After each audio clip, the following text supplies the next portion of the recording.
Processing.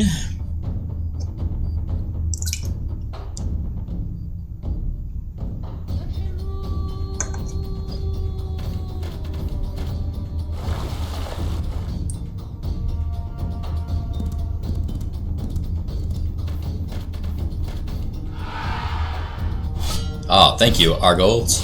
Or Argos. There we go, look at those. Those, just wonderful allies. Oh, nice, they took Thisbe for me.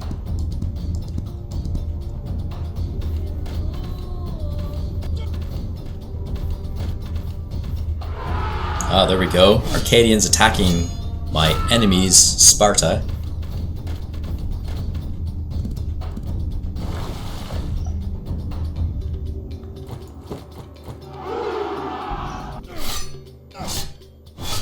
Oh, I'm holding. See? Defending Sparta against the Spartans. Oh, they own Zakynthos, the small little island over there. I didn't notice that, actually. Sparta holds that small island off in the west.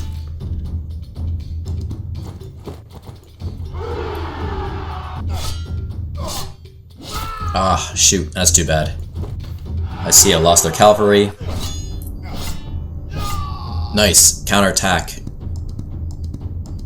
That's what happens when you mess with me. Okay, good. So far I'm holding against the Persians anyway. In all frontiers except for Delos, I'm gonna lose this. They actually skipped my town, my settlement of Delos, and went right for my slave market and destroyed it. Ah, they're invading Mysos. See, I am kind of holding my units anyway, but they're still invading Mysia pretty good. Look at this. They're really going at me here. Northern Adresian.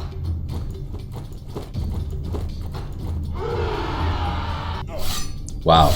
And they're... Ouch! Darn it! Yeah, I'm done here. I'm done with Mysia. I cannot protect Mysia. I should have brought that Peltis unit up near Byzantia instead. Darn it. That was a waste. There's just too many Persians down there. Too many. Phegria, yeah. They're gonna conquer this whole area. I have one Peltis unit still. A Chaldean Peltis unit. I should try to get off the mainland as quick as I can. That really went south. Defending Mysia's mainland. That really went south.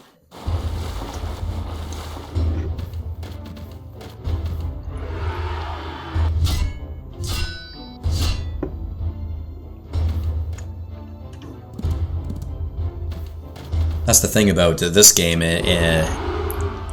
The Persians generally always, proliferate pretty quick. Like, they become a superpower. If not the only superpower in the game. Because generally in most Greek games, all the Greeks don't quite become superpowers anytime soon anyway. They're always infighting, fighting each other. Usually it's mid to late game, towards late game, where you might get one or two Greek nations that become superpowers and can maybe combat the Persian Empire, which is usually monstrous in almost every game. Not all games though. Some games, things turn out a little differently, right? But Persia is always quite the enemy to deal with.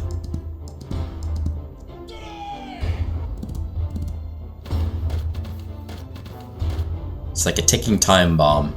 It's just a matter of time when the empire grows big enough, and then they start sailing across the sea and invade the Greek islands as well, the Greek mainland.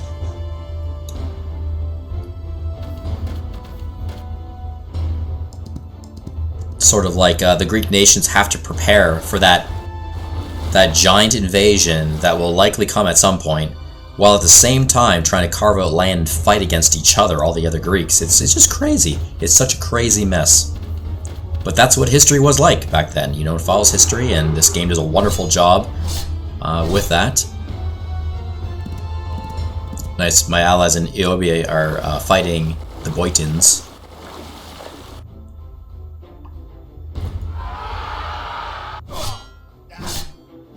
Darn it! Darn it! Ah.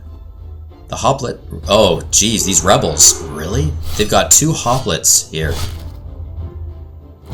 Oh, they took my settlement. Might be a little bit rough to hold the south of, South Sparta. Might be a bit rough to hold this, actually.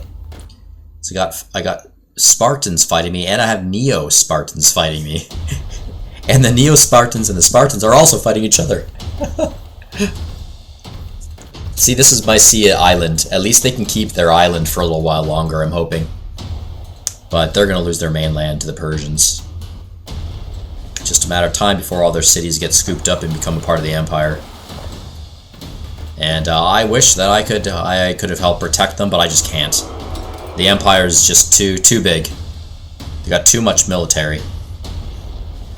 Look at now. I wish I had repaired Delos, because they actually the Persians avoided Delos on an attack that I thought would scoop up that city, and they went for my slave market instead and destroyed it. Oh yeah, so Thebes and Boeotia, remember that fire? That's the population it killed. Isn't that insane? 90%. It's not killed necessarily, but decreased. So most of those people try to go elsewhere. Some of them actually die. I took 1 pop away as slaves. But look at 90% of what was left is now gone. Let's see kind of where they went. Let's try to get a bit of an idea. Number of citizens has decreased too. Okay. Hey. Wasn't that the settlement that was taken over? Why does it say people are fleeing from... Oh, I get it.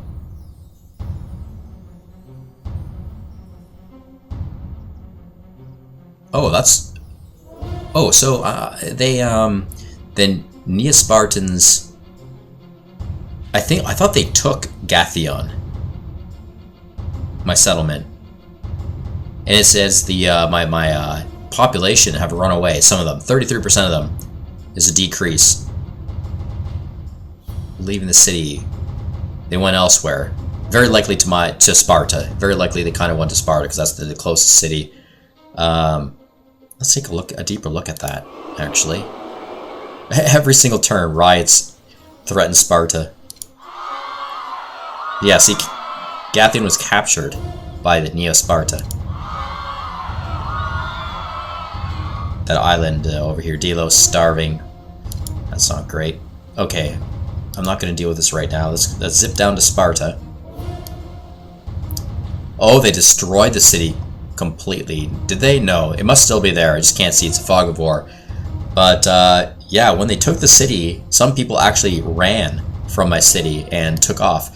And, yeah, likely, that pop was added to Sparta. Likely.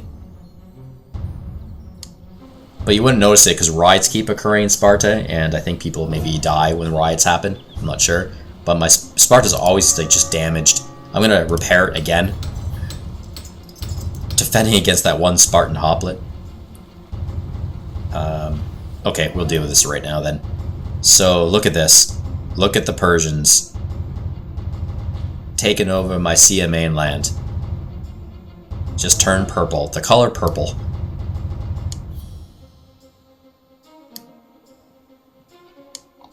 Okay, I'll repair this. Wait, do I want to repair this? Hold on. I want to get rid of this guy. I want to escape. Marion's army. I can't hold here anymore, so I'm gonna leave. Yeah, okay, I'll board this ship here. I'm out of here. Sorry, guys. I'm out of here. I gotta flee. And you know what? I could use a little extra defense up here in Parenthos because they're just getting attacked 2-3 times a turn now, it seems, by the Persians. So, I mean, I'm holding pretty good. I got some defense, but I'm gonna bring another unit up here. I might as well. This guy's gonna escape, but I can still put him to work elsewhere. I'm actually gonna situate him in Tychos, just in case. You never know if a cavalry unit zips by over here and tries to attack Tychos. Also, it looks like the Persians are trying to influence Tychos as well. They might be, is that a general? I believe so. So if you have a military unit on the tile of a settlement, once again, it'll help to combat against negative influence. So I'll sail over there.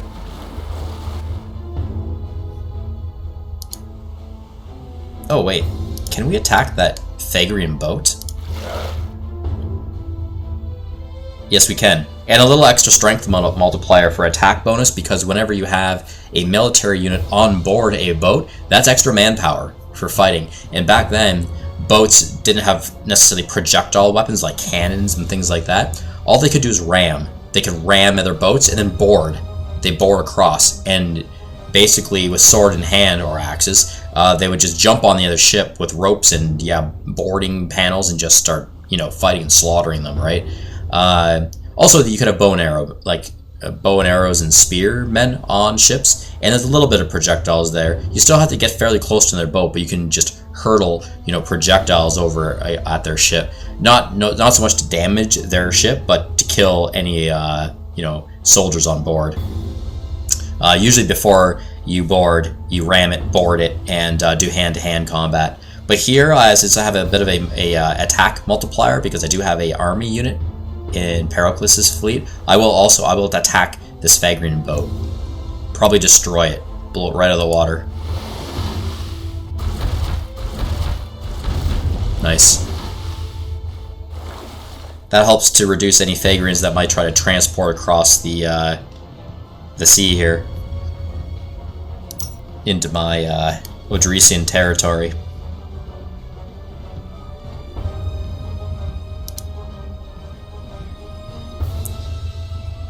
Okay, this general will promote confidence, encourage. Oh, and I also get to encourage my fleet and the military unit on the boat too. I just realized the boat came right into Parenthos adjacent tile, so yeah, that's a pretty cool little bonus there. I'll do that. And you'll notice that my general is not fortified, and he's just standing here in the open on Parenthos. Why is it that all these Persian soldiers do not attack and kill the general? Well, that's because they will not attack the general first.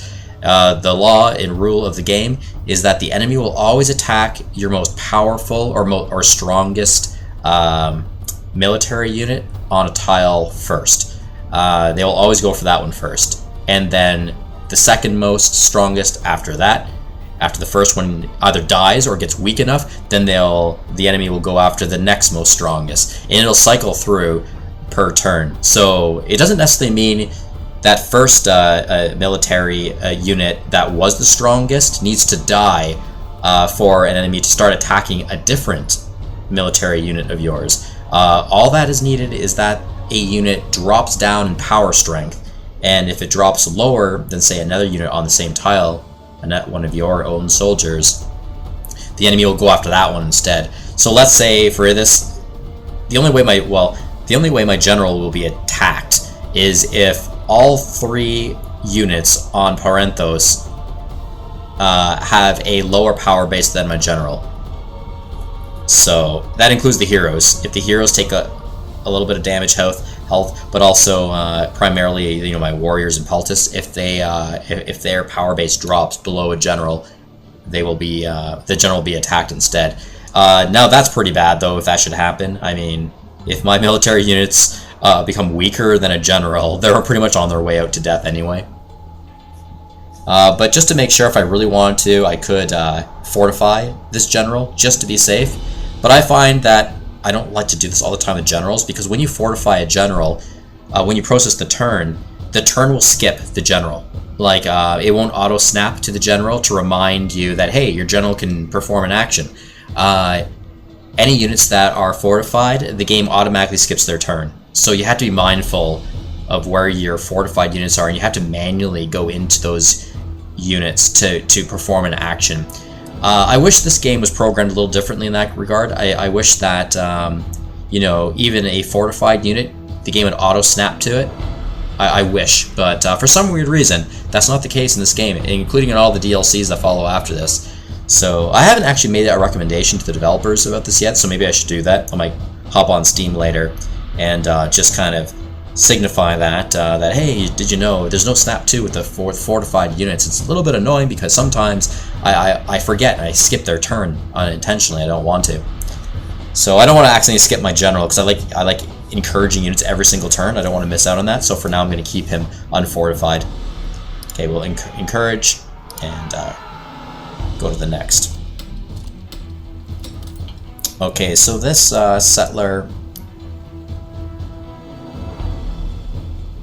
You know what I want to do as well? I want to build a road network to this blacksmith near Soufli, but I also noticed that there's a tile up here, river tile. And generally wherever I find river tiles, I like to transform that into farmlands, because the best agricultural land on top of a river tile, especially if it's agricultural green, right? So I think I'm going to do that. I'm going to chop all the wood down first, and then I'm going to put a farm there before I start paving more roads. Oh gosh, I'll actually have a lot more work here. I have to drain the terrain first. Swampland, you know, that'll affect production on the tile, so, or yield, I should say. It'll negate yield. So let's drain the terrain first before I chop down the wood. Then after I chop down the forest, I will then build a farm. Yeah, it costs 1 gold and 2 stone to drain a swamp. Shucks, huh? Okay, so this farm is built all around Doriskos.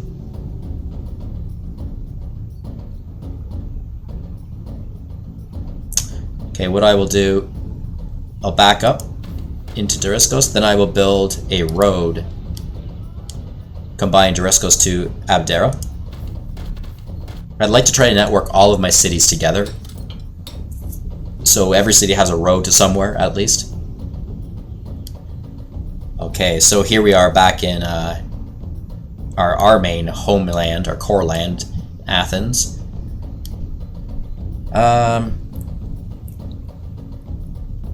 Right, this Peltis had a battle last turn, and Aurelia should need to heal. I'm a little worried that they actually recruited, the Boeotians recruited another Peltist in Elatia. Ugh. I'm a little bit worried that this Peltis unit could attack my gold mine. I don't care about the blacksmith because it's damaged anyway. But my gold mine, you know. I do have a hoplite unit over here too. Wonder if I could race my hoplite unit up here to help protect my gold mine. I think so. Does he have enough movement? Oh yeah. Just enough. Okay, I'm gonna do that. I'm just gonna stand my hoplite on the gold mine for now to protect. And then this Peltis unit, I almost want to put this Peltis unit in the Escapolon to help heal up quicker, way over here, 2 turns away, but I am also worried that this Peltis unit could skip over 2 tiles and attack Kunos while it's still weak. It's having a definite morale problem, some loyalty problem. That city, the citizens of that city would almost bow down and give up the city to the Boeotians, right? Because they're all of the same culture, so they're still it's too new and fresh, the takeover, right? So I'm gonna stand on Kunos instead. Should I stand on, or should I garrison?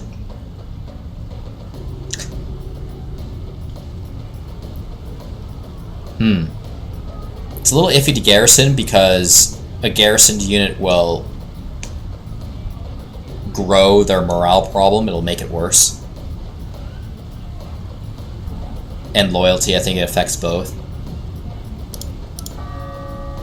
How bad is it? Let's look over here.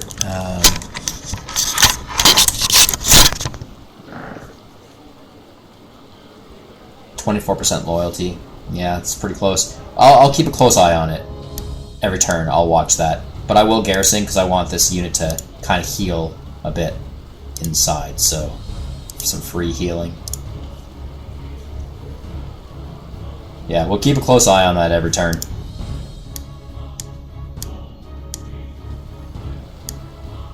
Now Thebes. What to do with Thebes?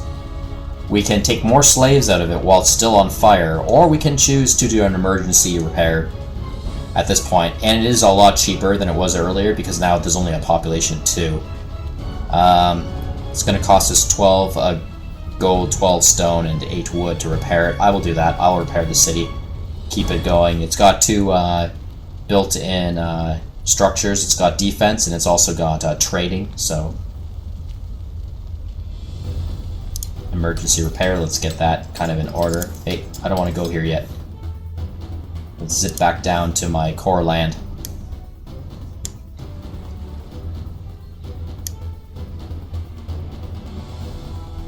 You know, I like the snap too, the auto snap too. But I might make another recommendation to developers, because oftentimes I don't, like I've mentioned this already before in previous segments of this game, that the snap 2 can be a little bit annoying because it kind of forces you away from an area of attention that you still kind of want to linger back. Actually, it happens a lot to me, and then I have to kind of go back again, so it ends up taking up a little bit of extra time. It's unnecessary. What would be great to see in this game is a prompt that would ask, do you want to snap 2 next? You know, like they do in Civilizations, you know, the Civilization of 5 and 6. There's a prompt before it snaps to the very next unit in the cycle, which is great, but it prompts you and asks the player, are you ready? You know, you just simple press the button. You press the button, yes, I'm ready to snap 2. I'm ready to go to the next. You know, that's all it takes. That would be very helpful in this game. Very, very helpful. So, I think I'm going to strongly make that recommendation to the lead developer pretty soon. That would be something great to see. Okay, this guy is healing. This hoplet is going to slowly heal. I'm not going to wait around. You know, I'm going to bring this hoplet right into the front lines of battle. He's good enough. I mean, he's strong enough, and he will keep healing for the next 5 turns because he's got his medical band-aids on. The question is, where do I want to go?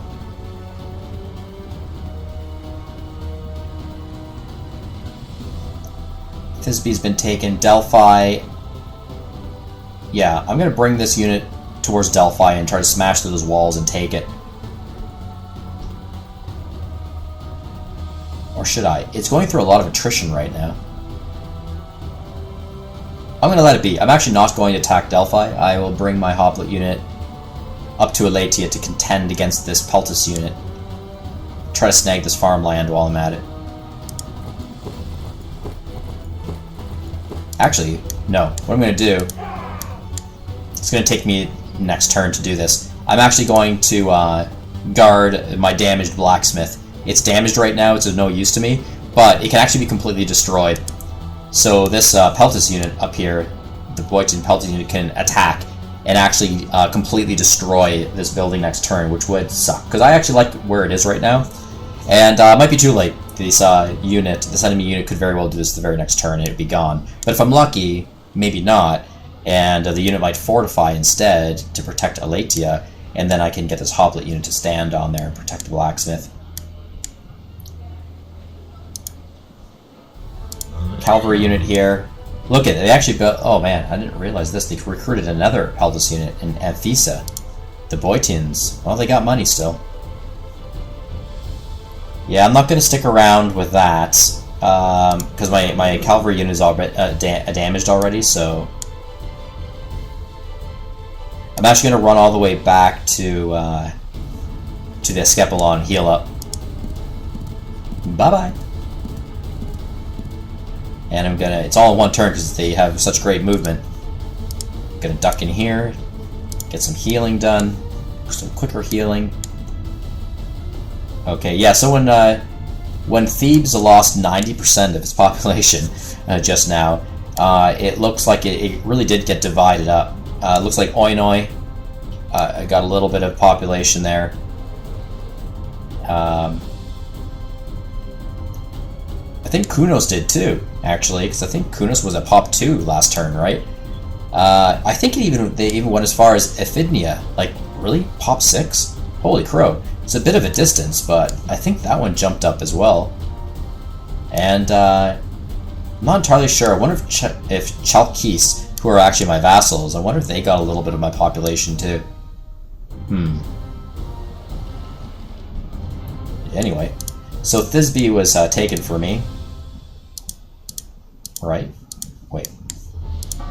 Yeah, Thisbe was taken for me. It's got some real issues though. Loyalty is pretty low, morale is low. A population of 6, isn't that crazy? Wow. My slave ratio is actually getting a little bit out of hand. It's 2% over the maximum. When it gets too high, once again, the population starts to become unhappy. Because there's too many slaves in ratio to citizens. For my government type anyway, which is a democracy. So I was considering to take more slaves. I could get 42.5 slaves, but it'll decrease general morale to 30% more in the city, and I cannot afford that. You know, I've only got 30% morale left, so we don't want that. So I'm just going to let that population sit for now. At least Thisbe will be built for free a lot quicker, or I mean repaired. You see it's damaged right now? The population is so high, all these people are going to be working to rebuild that on their dime, right? That's the cool thing about high pops in a ruined city. You don't necessarily need to fix the city with your own resources, with the faction resources. The population will do it a little bit quicker over time, so I'll keep an eye on that, but I'll leave that be. And this hero, this fortified hero, it's actually a Mycenaean federated hero, does not need to be here anymore. I can probably put him elsewhere to protect something. I'd like to bring him a little closer to the battle areas, so for now, let's actually... You know what, actually I'm going to put him right on Kunos. I feel pretty confident about my Garrison Peltis unit in Kunos, but you never know. Like, what if this enemy Peltis unit over here in Elatia travels over here and actually kills my kind of damaged Chaldekian Peltis unit, right? That might not be so great. So what I will do is actually garrison my hero inside Kunos, because he also has a defense skill attached to him, so let's do that. Ta-da! It's always experimental, but I wonder if heroes help to alleviate morale and loyalty in a city. I haven't really read of anything like that before, but I mean, that would make sense, right? If you have a hero in a city, shouldn't that encourage the people, right? I'll do the same with this hero, another Mycenaean hero. I always kind of get that mixed up. Mycia and Messenia. They sound so similar, but you know, they're very different factions. Okay, also a defensive skill on this hero. Very good.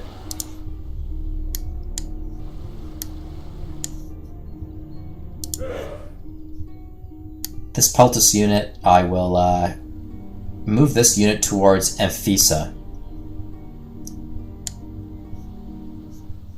Actually, you know what I can do? This Peltis unit has enough action points that I can actually sit on this blacksmith.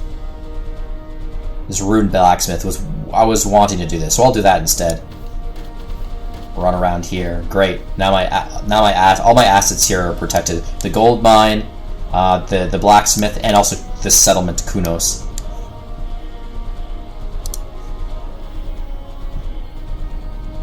Okay, we've got settlers. I'll just continue to build farms.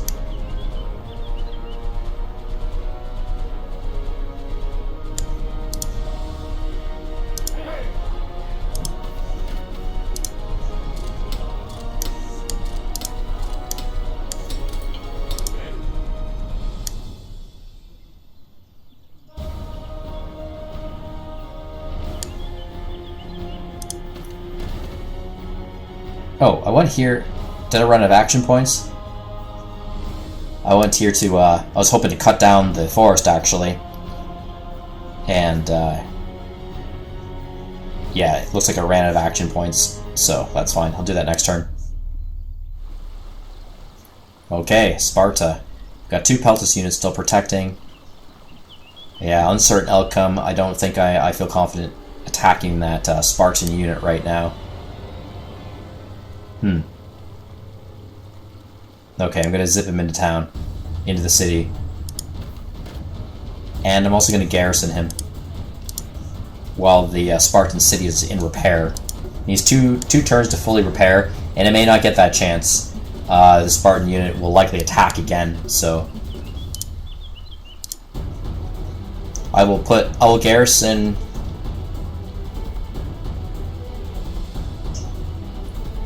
I will garrison both of the units.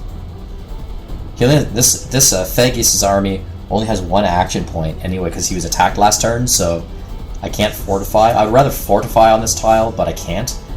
Don't have enough action points, but I do have just enough to garrison, so I'll do that. That means my city is definitely exposed, so even though it's in repair, the Spartan soldier will actually attack my settlement itself, but it will have, you know, a ×2 military unit defense bonus inside of it, which is great. So yeah, it'll just get further damaged if anything, but I won't lose the settlement with two military units garrisoned inside. At least not for a turn or 2 or 3. Okay.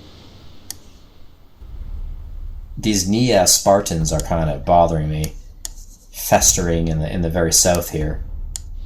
What can we do? Okay, now I wanted to look over here towards Delos. Oh, Delos is on fire. That's terrible. Oh my, what to do with this situation? Oh, they actually didn't destroy the slave market. They took it over. They now own the slave market. What do I want to do with Delos? It's going to be taken. You know. I'm almost thinking, I don't know, should I do an emergency? What's an emergency repair on this? Ugh, it's expensive. You know, I could just let it burn to the ground. I can't even take slaves from it. And I don't know why I can't take slaves from the burning city. Oh, I can't take slaves because they're my own people. Duh. So yeah, all I can do is let it burn. I mean, if it burns right down, at least the Persians won't be able to claim a settlement and make a base out of that settlement in islands close to my core lands. Yeah, what can I do? I'm just gonna let it burn, I think. And like, look at all the they got 2 fleets right here. Gee whiz. For sure I'm going to lose Delos. And I'm still working to try to get hoplet production in these 2 adjacent islands of mine.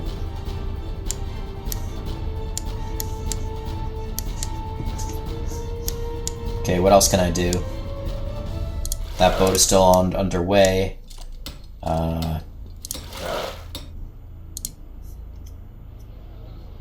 Okay, we're up here, North Odrysia, near Byzantia.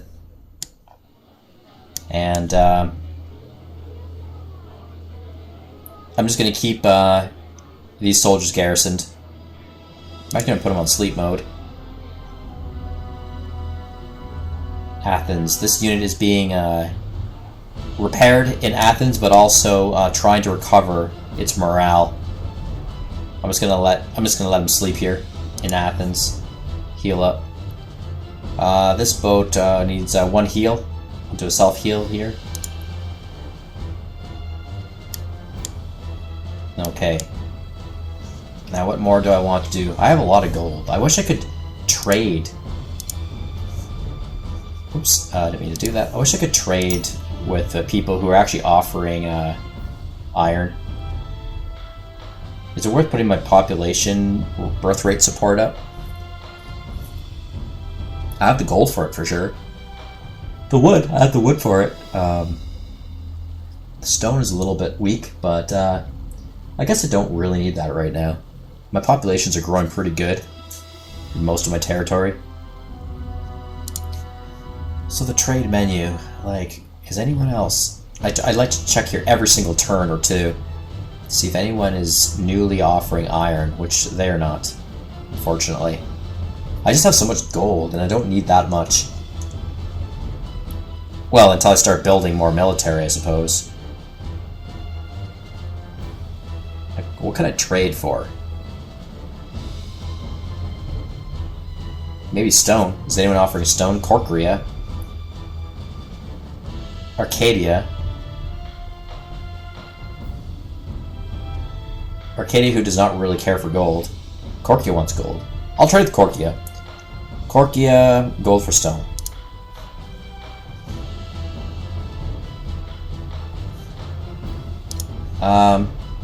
Corkia's kind of small right now. I'd be surprised they only have one stone pit, maybe two. To be safe, I'll just do 1 for 1 with them. 1 for 1. Let's do a good 30 turns. Let's max it right out. Now they'll probably drop that, but max it out. I'll ask him for 30 turns worth. Trade loss at 28%. That's okay. Yeah, that's why 1 for 1 is probably good enough. Trade loss is a bit high there, but it'll help appreciate relations over time with Corcoria. Okay. Anyone else I can do business with? Corinth. Gold for stone? Sure. I'll try Corinth out. These are the smaller nations, actually. And again, they don't have much land at all. Corinth was booted off of, well, their capital of Corinth recently. But they own a small little island over there, I believe, in the far west. So I'll just do 1 for 1. Or, you know what? Should I help Corinth out? Give it a little bit of extra? Just to put a little bit of more of a growing challenge in that quadrant, that area near Aetolia in the Molosine Kingdom. And then the Sparta right there too. Little island of Sparta is Elise. You know, if Corinth can kind of grow a bit more, then you might create a future pressure down the road. Some of those other nations. You know what I'll do? I'll do a 2 for 1. 2 gold for 1 stone. I'll give him a bit of a better deal, and again the AI recognizes that, so the appreciation score actually goes up a little bit higher if you give an AI faction a better deal. Well, what they would see as a better deal anyway. Sometimes you can actually offer what appears to be a better deal to another faction, and they will not see it as a better deal if they don't like you for some reason, right? You know, like the Persians, if you do business with the Persians and you're Greek, the Persians expect crappy deals. Like, they expect to give you very little for a lot from you, and they see that as satisfactory. It's ridiculous.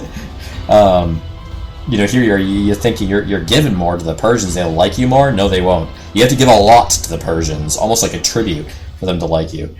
It's crazy. Okay, yeah, for 1 stone. Let's do that offer. And I did it for 30 turns. Why not? Keep it going. IKEA. Okay, you know what? I'm going to do some business with IKEA. For their coal, actually. Gold for coal. And you know what? Again, IKEA is one of those smaller nations that I could help bolster a little bit. Try to keep them in the game. They're in the very south of Aetolia, and I think they might still have 1 tiny settlement in the very north of Arcadia in Elis, maybe. But I'll do the same thing with them. I will give them I'll give them 2 gold, and I'll ask for, you know, coal's a bit cheaper in this game, so I'll ask for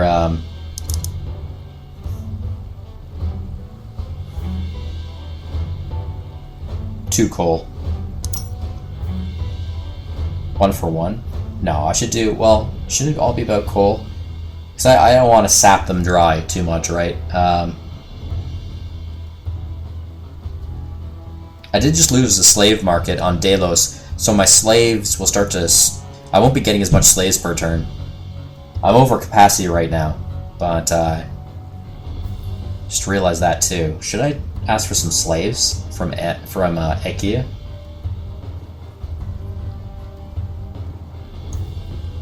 No, I'll keep it to coal. I'm gonna ask for 1 more coal. So 3 for 2 deal. And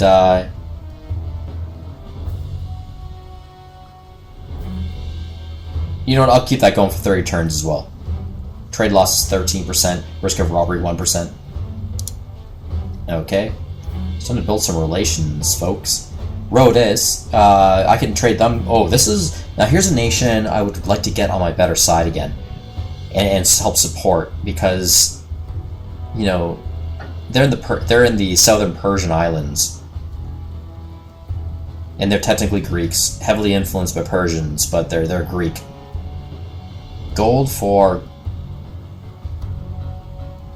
coal as well. I'll just get a lot of coal going on here.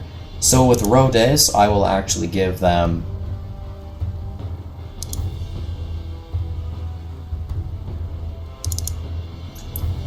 $2 gold per turn.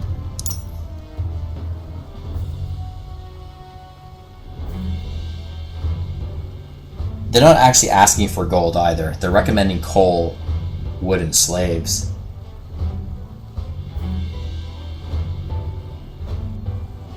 They may not be interested. They actually seem to have gold, because they want to give gold away. I don't think we're going to make a deal here, actually, with Rhodes. Now that I look at the detail here of the transaction. Recommended to request gold. They want to give gold. Yeah. I'll let this one go, unfortunately.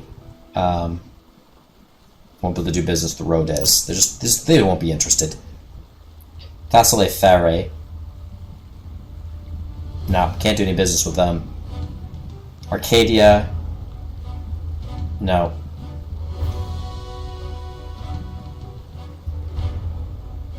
Ellis, nope. Mycia, we don't have any trade going on with Mycia. But you know what I'm going to do? I think I'm going to try to give them something, even as a gift. They're requesting stone, iron, and wood. I cannot give them stone or iron. But you know, I can give them wood. I'm going to give Mycia wood for free. So I'm receiving 34 units of wood per turn right now.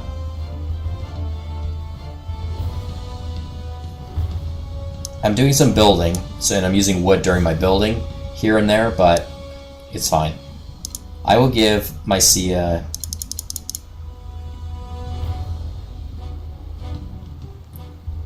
$6 wood per turn. This is mostly going to help them build structures, and or repair structures that are being damaged by the Persians. But mostly for building. If they're smart, they will build in their mainland. Or sorry, not their mainland, their island, their core island. They will build up defensive structure like palisade walls and stuff, because they're going to lose their mainland, and Persia is going to invade. And when they start invading their island, which takes a little more finesse, but when they start doing that, it would be great for the Mycenaeans to have defensive walls built and palisades around their settlements. So 6 wood should kind of help that out, especially because Mycenae is losing a lot of their land now. They're going to lose a lot of wood resources coming in. Actually, you know what? I'm gonna give them 8. I'm gonna give them 8 pieces of wood per turn.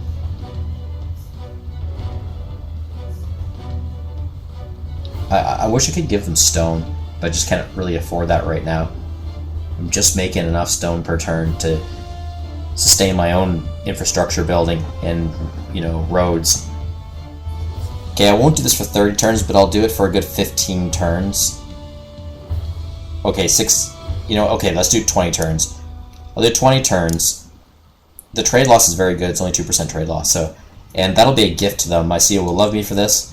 And hopefully they can help build their defensive infrastructure. The AI will utilize it towards that. So this will be a gift. So I'm pressing the gift icon here instead.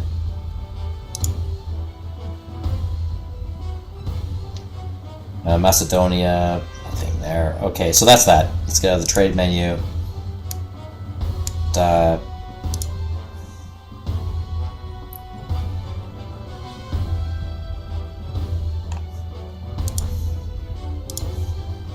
I build anything here?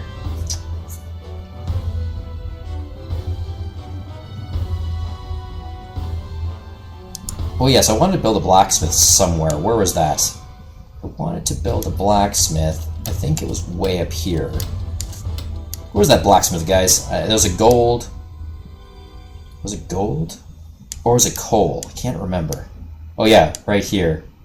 I think I wanted to build blacksmith here. Oh yes, but I was waiting to actually build a settlement here first before that. Okay.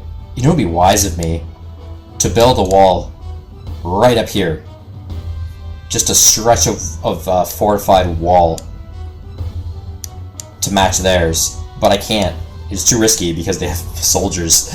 You know, the very moment I start to build, it's going to get destroyed, right? So it'd be nice to build a wall here to keep them out. Cost a lot of wood, though.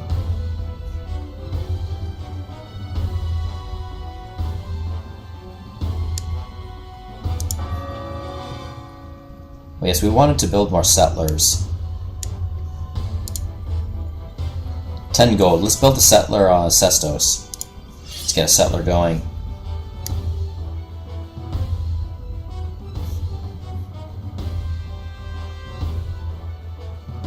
Oh yes, Thassos. Navy boats. Not that crappy boat though. I need military boats.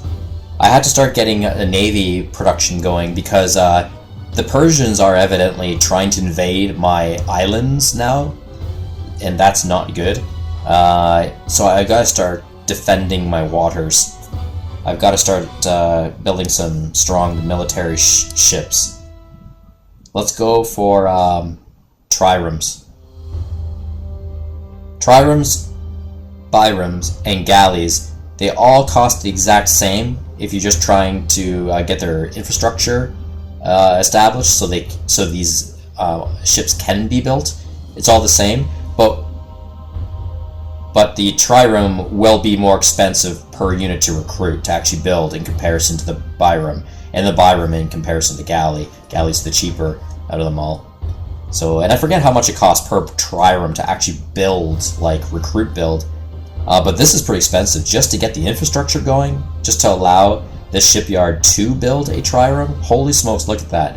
20 gold, 6 iron, 2 stone. Youch. We're gonna do it. We're gonna do it.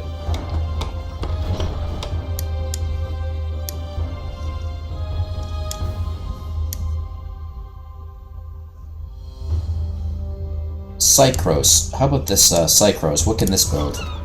Nothing. Actually, we have a shipyard that cannot build anything. Or can it? Build insufficient number of local citizens. Oh, we don't have enough citizens. It can build. What can it build? Actually, it can build a bireme, or a trireme as well. Just not enough citizens.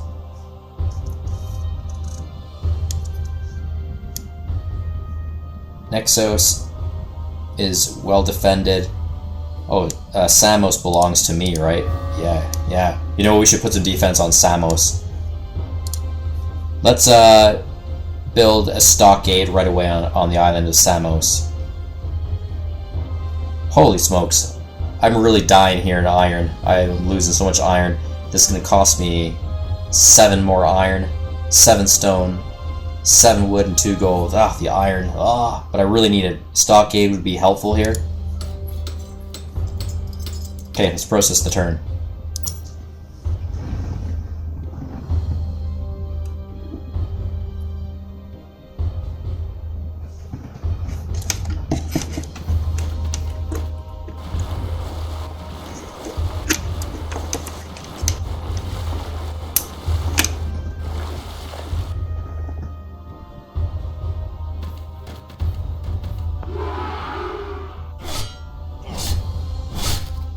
Argolis, thank you. It is Argolis. Why did I said I said Argos earlier? That's their capital. I meant to say Argolis because that is their faction name. They're Argolis. Argos is their capital. Sometimes I get it mixed up and I'll call the whole faction Argos, which is actually, yeah, it's their capital city name. Okay. Attacking an independent general. That's good. We've got to get those independents out of here. They just cause the little shit disturbers. Oh, they got a Peltas unit now, too. Oh, man. Ah. They destroyed my temple. Buggers. Xanthos is creating units too. That Peltas unit came down from their southern settlement. They can get cheaper deals on unit production when they're city-state. Oh my god, they sunk my ship, those Persians. They sunk my battleship. Gee whiz, look at them. Just scooping everything up.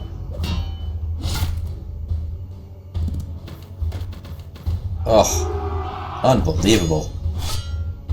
Look at all these guys. All these Persians, man. Here Delos is gonna just burn right off the map.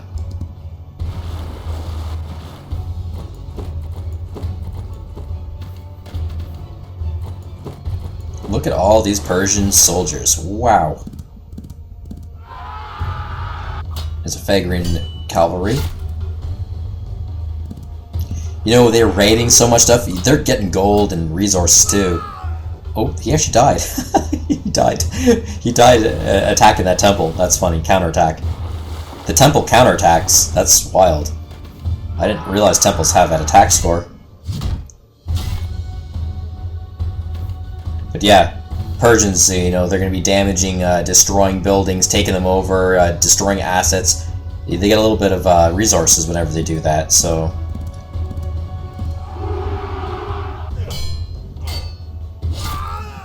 No.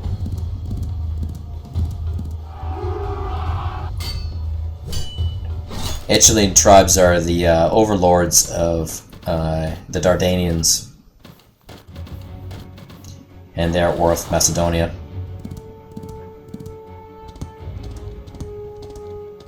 Well, Macedonia is holding its land mass. It's got quite a bit of land. And the barbarians keep trying to invade, and they're doing a good job at repelling them. And they're also at war with the Thessalian League, too, in the south. You know, this is two different borders that they're at war with, and they're holding their ground. In fact, they might be taking a little bit of ground. A little bit.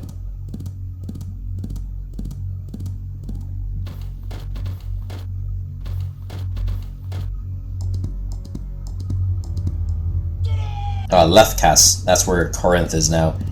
It's literally a one-tile island. Lefkas. Oh, we got an independent general trying to sway my settlements in the south of the Macedonian land. I'm gonna have to deal with that. Look at all these navy boats. Corinth, 3 navy vessels. That's amazing. Oh, not Corinth, sorry, Corkria. I meant to say Corkria. They have a decent up-and-coming navy.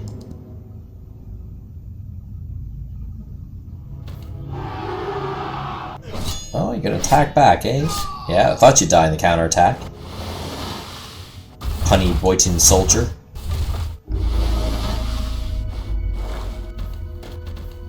What's this guy doing? Oh, really?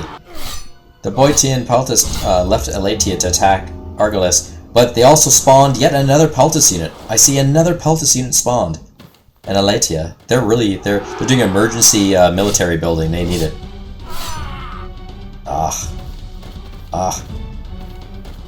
Where did these Mycenaean spearmen come from? That's pretty cool. That's great. I don't think it's gonna matter though against the Persians. Might slow them down a little bit. That's about it. New technology. Transportation played a key role in long war conquest. The extended lines of communication required more effective means of transport of troops and supplies. Wagons allowed troops to be transported fast over longer distances. Alright, great. And are we ready for irrigation farms yet? Nah, I don't really care for that yet. What else can we learn? Anything else? No. We can do engineering for resistance. We can actually run way up the line and learn forced march. We have enough of the requisite knowledge to do that. No, we don't actually. This is confusing. All this is unknown. So how are we able to learn camouflage and also the possibility to learn marching? Camouflage. Was this already developed when we first started our nation as Athens? Maybe camouflage was already set. If that's the case, then anything after it is allowed to be understood towards learning. Or we got ambushed when we federated with someone, which is more likely. When we federated with a different faction, we probably got ambushed because they had learnt it. So therefore, yeah, we can learn forced marching if we want to. Quite expensive because it's right at the line. It's going to cost us 181 knowledge. We have a lot of knowledge though, do we? No, we don't actually. We don't have a lot of knowledge. It's going to cost us about 90% of our knowledge pool.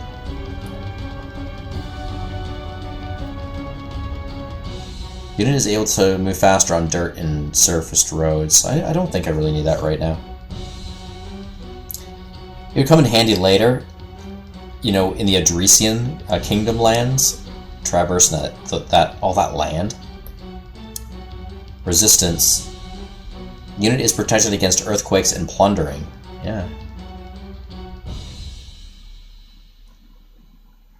It says unit, but what it actually means is the city settlement, I believe. I think it's only settlements that can learn that. Or, yeah, learn that as a skill, or have that as a skill. That could be good. I haven't experienced any earthquakes yet in this game, but they do happen. It is seldom to rare, but when they happen, it sucks. It really sucks. Earthquakes can create a lot of damage. A lot of damage to settlements and cities. The Republic. Nah. I am actually going to go with... I actually don't have enough knowledge points for Sneak Attack or Academy. I will learn Resistant Engineering. I'll do that. 5 turns. Okay.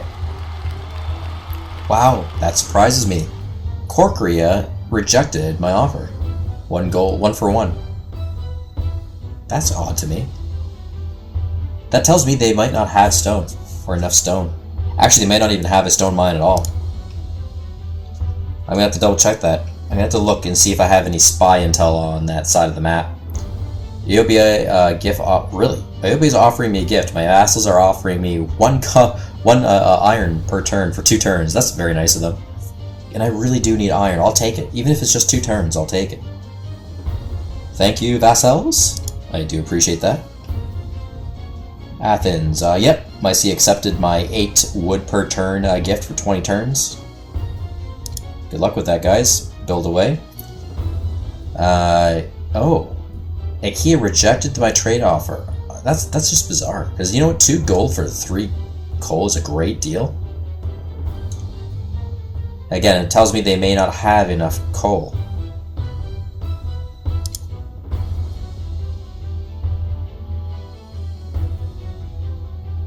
Corinth rejected 2 for 1. What is happening here? Oh, did I make 2 trades with Corinth without realizing it? Yeah, I just don't think they have stone. That's all. Oh, gee whiz, what is this? Confederation proposal. Someone is asking to join us. Who is it? Thessalifere. Do you want a confederation with Thessalifere?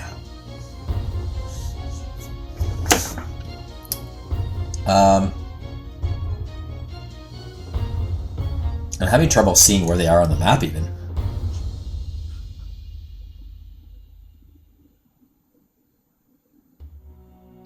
We're looking for blue.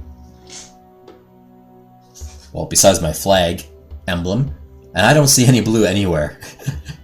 So that tells me that Thessalifere does not have any territory. They just have a military unit or so on the board, on the map still. And that could even just be a general or a hero. They might have 1 settlement, but for some reason that maybe their flag is in the way. I wish I could take the flags off this screen so I could see better, but there's no such option to do that, I don't think. Map? Let's go to map. Oh, I see it now. Is that it right up there? Yeah. So just behind their flag, Thessalifere, you see a bit of blue here. There's an island here, a blue little island. I think that belongs to me.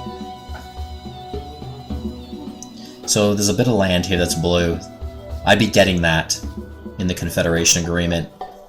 But in doing so, I'm going to make enemies with everybody in red here. Molossian Kingdom will declare war on me. The Molossian Kingdom will declare war on me.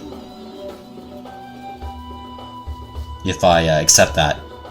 And I'm not going to do that. I will not accept that. Oh, also the Aetolian League will declare war on me. No way. I'm not doing that. That's way too, making too many enemies with that deal. So I'll say no to that. It's not worth it. That's why I ferry that little bit of land up there. No to that. Delphi joined Athens. Starving Delphi felt abandoned by... Oh, look at that. I thought that would happen. Boite lost Delphi to me.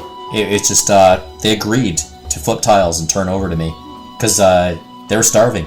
The citizens of Boite were starving. And they said, hey, heck with this.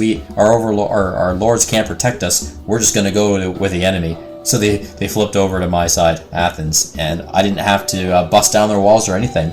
They had a population of 5. That's right.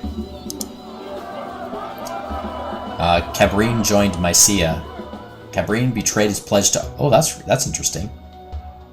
They betrayed their pledge to Achaemenid Empire and joined Mycia. Okay. A little bit of luck there. I don't think it's going to matter for them on the mainland anyway in the end, but... Number of citizens, yeah, Delos has lost 61% of its population from burning. It's too bad. Too bad I had to let that settlement go. Number of citizens in Italion in Malaise has decreased by 33. What? What do you mean? I don't have a place there. No, now I'm getting confused. Gonna have to look at that. I shouldn't have territory up there. Oh, of course, rise broke out in Sparta. See, not only am I defending against attacking Spartans, trying to defend Sparta itself, but I have inside rebellions and riots happening at the same time. It's the worst. The opposition in Aegae incite rebellions and its influence in this region has increased. Morale in Aegae decreased by 2. Okay. Someone's... Oh yeah, it was that independent general influencing my settlements. I'm gonna have to kill him.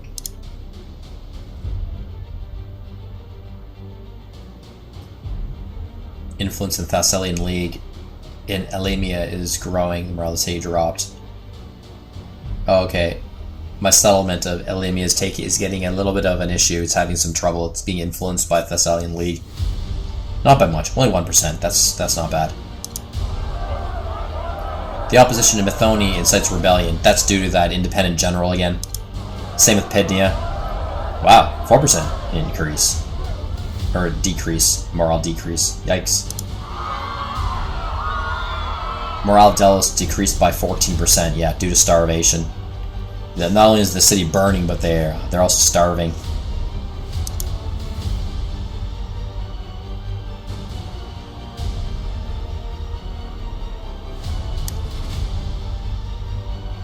Okay, I'll do a self-heal on this boat.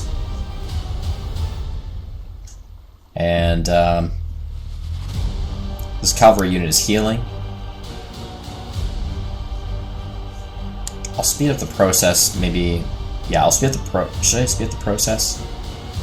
It's only 2 for 2. No, I won't. I'll bring this cavalry unit right back into action.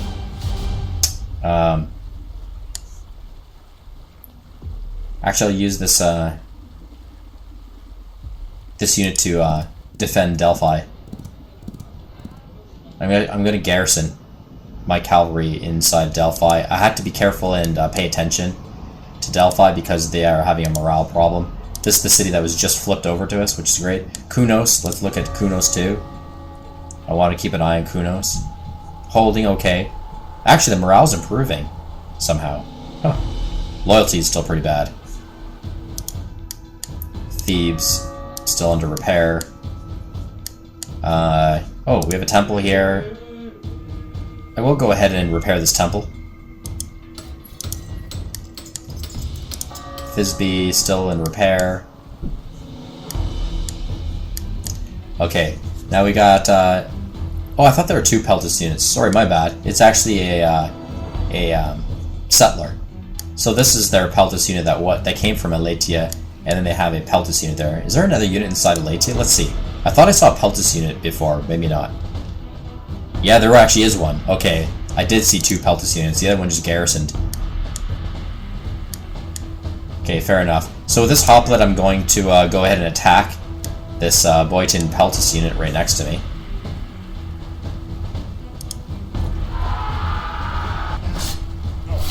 Get out of here, and I'm going to take your farmland too. Triumphant victory. I like that.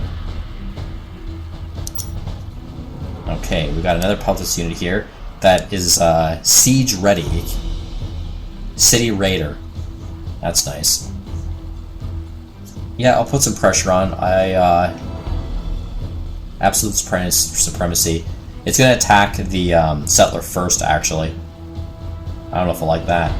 I'd like to try to scoop up that settler, you know, to turn it to my side if I can. But that might not be possible at this point.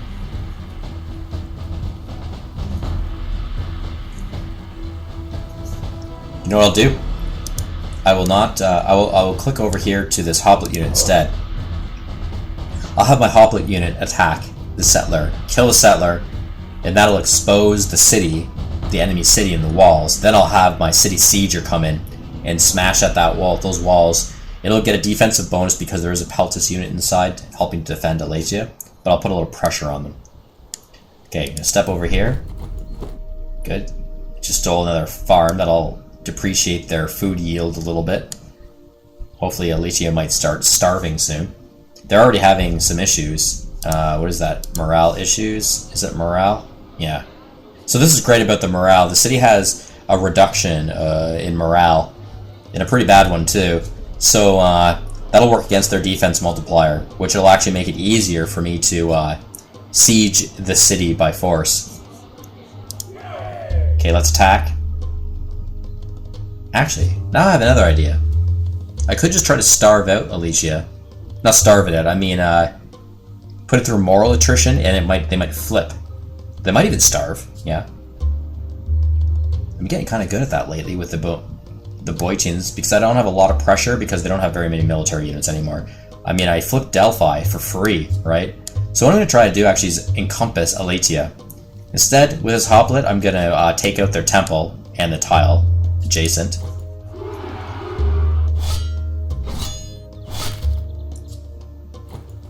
Okay, victory. And then, with my Peltus unit here, I'm actually going to attack their blacksmith over here. And hopefully I'll be able to take that tile too. It's kind of hit or miss if the blacksmith gets destroyed or if it's in ruins. It looks like it's in ruins, so I can actually keep that blacksmith. I can choose to repair it, or I can repair it and sell it. Because I already have another blacksmith right next door, right? So I don't really need to. Smashing out that blacksmith, I received about 2 coal units. Okay, so yeah, we've got a settler here, and oh, that's bizarre. Why can't I chop wood here? It's quite bizarre. Oh, don't tell me.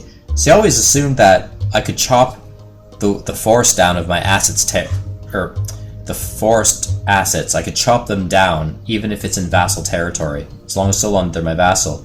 That might not actually be the case. Those kind of restricted from that. I'm allowed to build farms, but I'm not allowed to chop down their assets, I believe. Yeah, see, I can't. I don't have that option here. Huh. Okay. I didn't quite know that. Now I know that. Okay, well, with that being said, I'm actually running out of things to do. Somehow Sparta got this city, really? Arethia flipped. It used to belong to Argos, and it flipped to Sparta. It's funny. Anyway, this settler, I think I'm just going to... Well, I can build a farm right here if I want to. Just for the heck of it, I'll build a farm adjacent to Corinthos.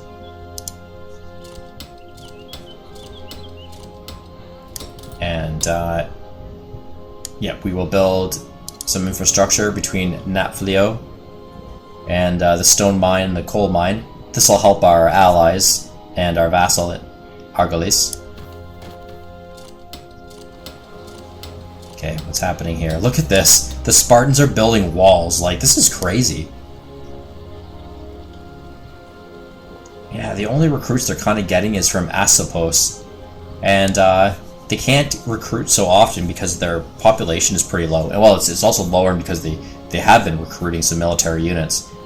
And they get a bit of a cheaper deal because they're city-state governance. So city-state, it's only good if you own 1 or maybe 2 settlements.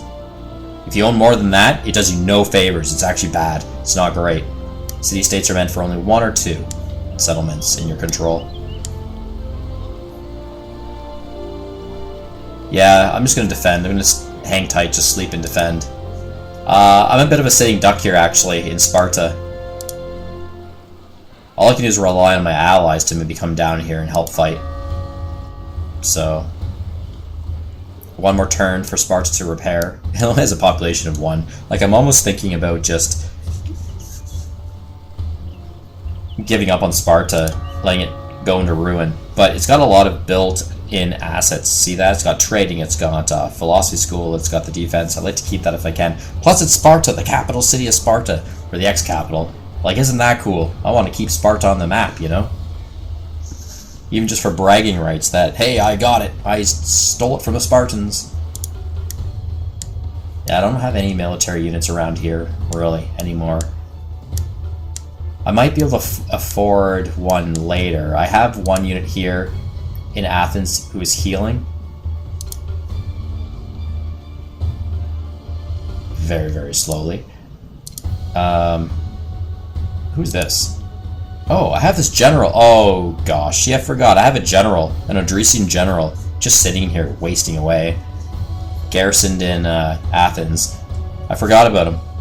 I was actually trying to get his morale up and going again, and that's great. Okay, I can actually take him out. You know what I can do? I can take this general down to Sparta. I feel pretty confident what's going on with my war against Boeotia up here, so I don't think I need my general up here very much. What I'm going to do is bring my general all the way down to Athens, and I'm going to start influencing confidence on my 2 Peltis units that are here.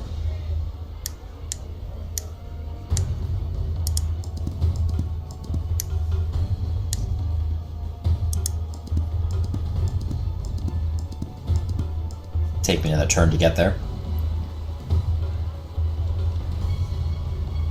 Okay, now that this feels a little bit better, this guy, Titus' army, I'm going to have him leave Kunos and go to the Acephalon to heal better.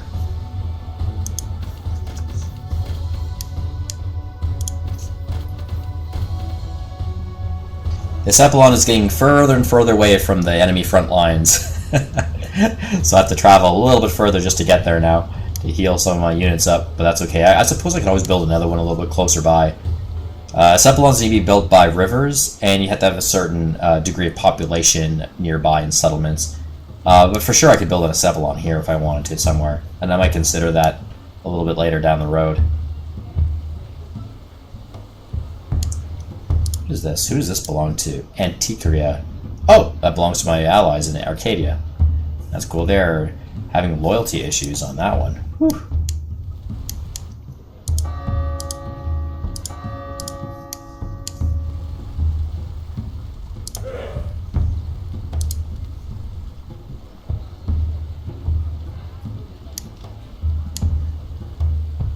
Yeah, I'll keep my hero here.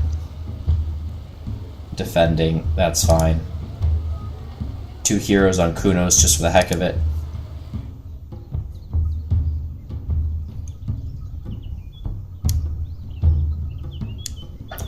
Run my settler back to my allies' city, Coloine.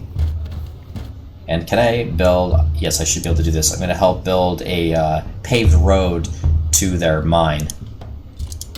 What mine is that exactly? A gold mine. This is so fun. I love this game too because you can actually, like, you know, you can help your vassals in war. Vassals in war, you can help defend them, you know, and work with them military-wise. But you can also help them by giving them trade resources for free. You can gift them actual trade resources, or make, you know, deals with them, and you can help build their actual infrastructure physically. I mean, you can get right down to the map and start building roads for them, build farmland for them.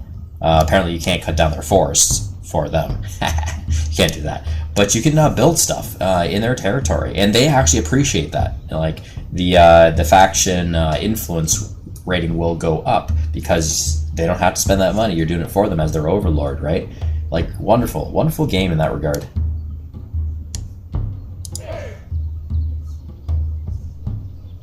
We have an enemy general here, independent, you know, trying to sway the lands. So hopefully the Arcadians will fight him and kill him. They got 2 Peltas units there, right? I don't have anybody up here.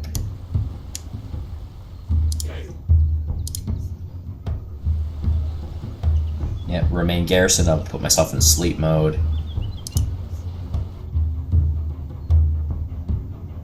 And first I'm going to influence my units here, including the boat and the military unit in the boat, before I take this boat and attack the Persian boat next door. Is that a Persian? It's actually a general. That's a general in there in the boat, so even better. I want to sink that vessel.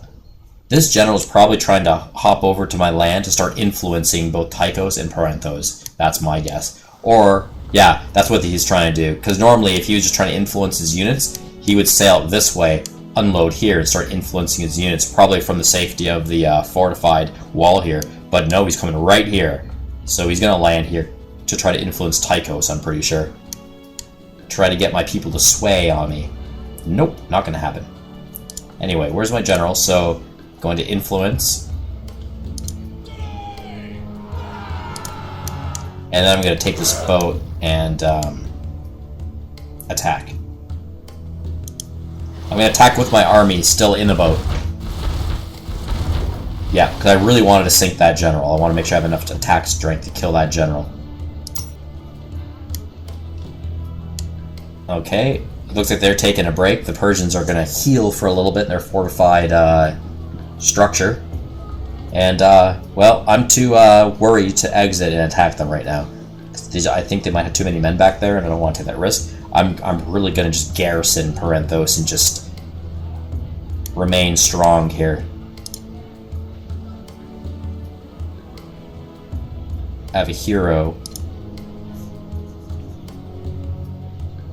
I wish I could learn defense for this hero, but for some reason I can't. It's kind of strange. Why can't I learn the defense skill for Kupin, the hero? He's an Odrysian hero, but, oh, odd. Well, I'll put you in sleep mode. Okay, we're ready to process our turn. But I wanted to look at some of my navy ports first, just to see...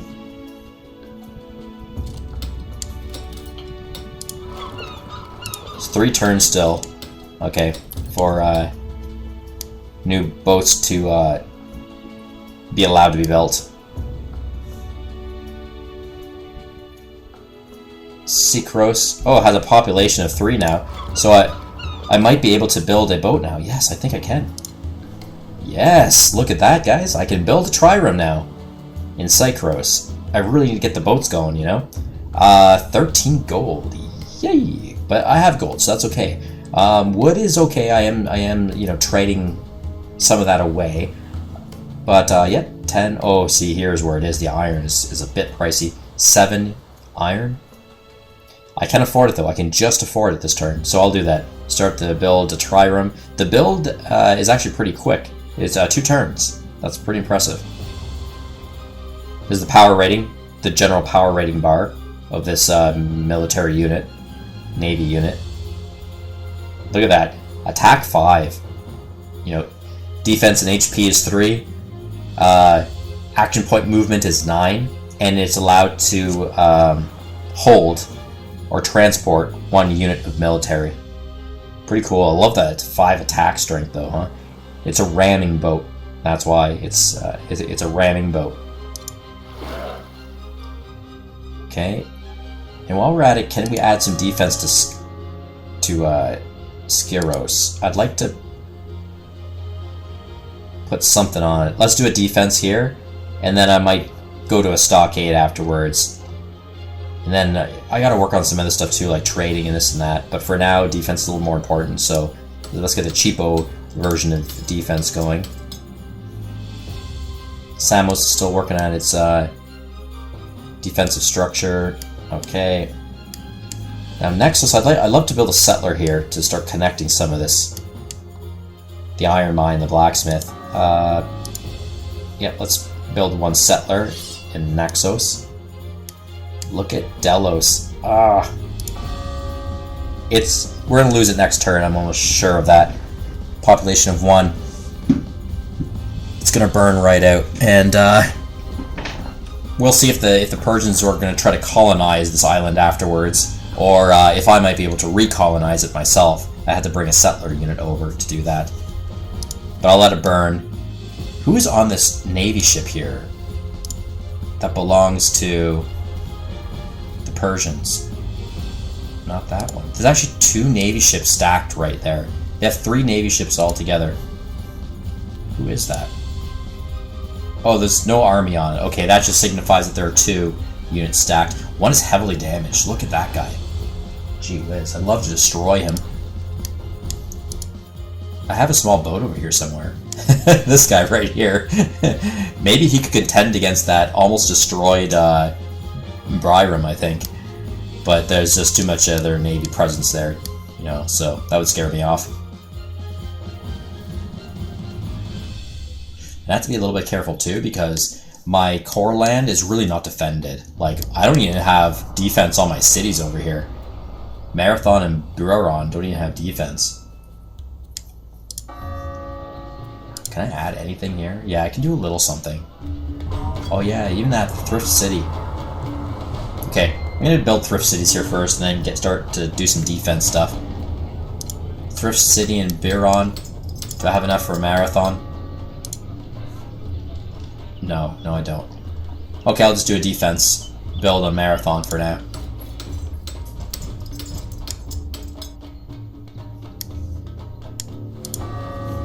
Oinoi. Yeah, I'll do a Thrift City on Oinoi. This will help to reduce my resource usage in some of these settlements. Okay, process to next turn.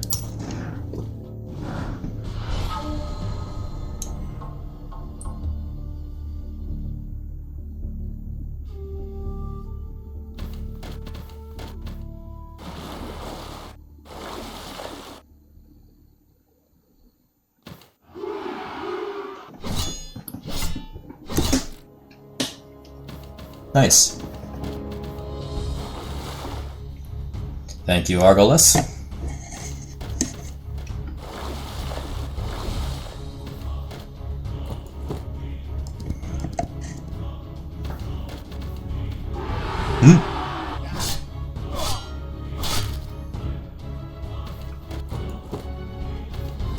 I'm not at war with Ellis, but if my vassal allies in Arcadia are attacking an Ellis general, because they just don't like him there.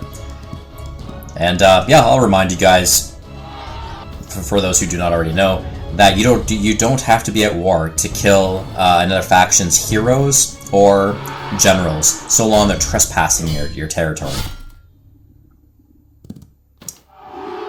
Oh, here they are.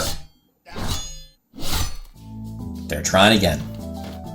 They're gonna have a rough time taking that settlement out. Oh, look at all the Persians. Yeah, the Mycia, poor guys. They can only slow them down. Yeah, good luck, guys. Good luck. Good luck on that. You're gonna need more gunpowder to blast through those walls. Hey, look at that Mycian. Triple attacks and that spearman is holding up. No, I died on the 3rd, though. He fought bravely. And now there goes the settlement, right? Yeah. Youch. Actually, the Mycia never had very much woodland anyway. It's mostly scrub and dry land.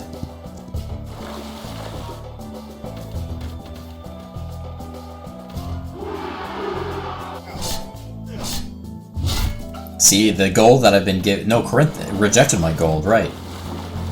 Well, they did make it out of the military unit, at least.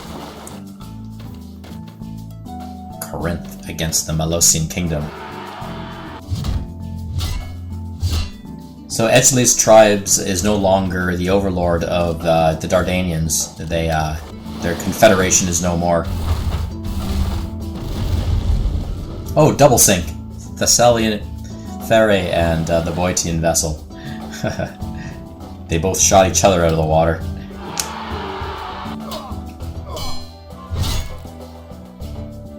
Yeah, I feel like the Macedonia has actually encroached into the lands of both the Dardanians and the Aeschylean tribes a bit. They're actually making some progress in that war. Flipping tiles. Macedonia growing ever larger. And you know what? The Molossian Kingdom is doing quite well too. Got quite a bit of land there.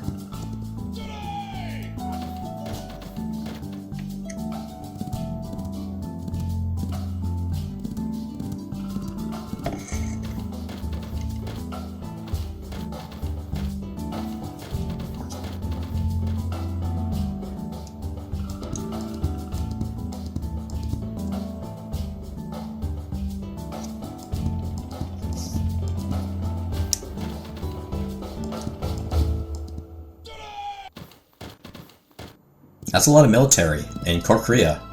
Holy smokes. A lot of Peltis units, actually.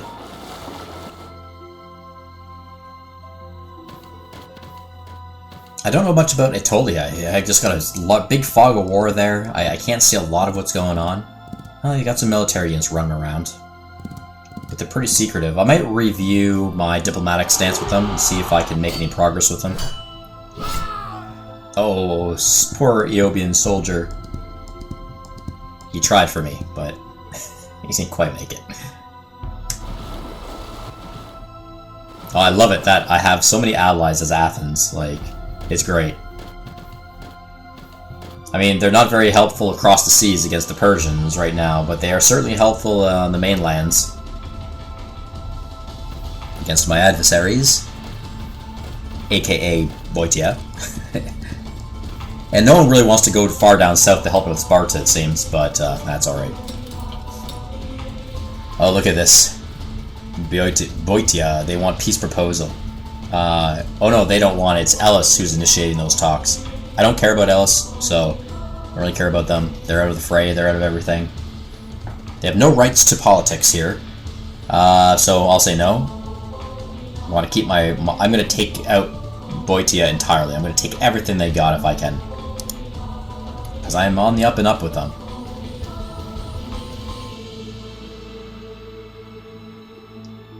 Strategy review? Nah, I'm running a bit low in knowledge points, so... And my war is going pretty good, so I don't need a morale boost. Look how hostile they are. Ooh, they're so salty against me.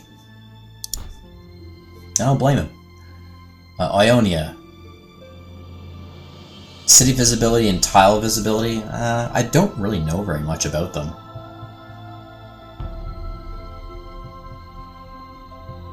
See, the thing with this is if I accept this, they will be able to see all of my land and everything. My cities and my tiles, at least, which is basically my map. And then at some point, say, if they make a treaties with the Persians, and they allow visibility access to the Persians will get to see everything that they get to see, the Ionians, which is basically my land, right? And I don't know if I want them to be privy to that. And Ionia is very small, I don't even really know where they are on the map. So, well, they are cordial with me. It's like they want to like me. Is it the end of the world that the Persians know a lot more about my land? Because I'm trying to get any allies that I can get, you know, in the Archipelagos Islands and anywhere near the Persian coasts. Anybody who can shift over to Draconian, you know, influence inside would be great. You know, to give the Persians a little bit of a halt. I'd love to get Rhodes more on my side, but Mycenaeans are not doing very well. There's Ionia, very, very small. You know, if I start dumping resources into them, use them as a puppet state, you know, maybe they can start to grow and give Persia a hard time. In time. I'm just gonna say yes. Let's get the relations going.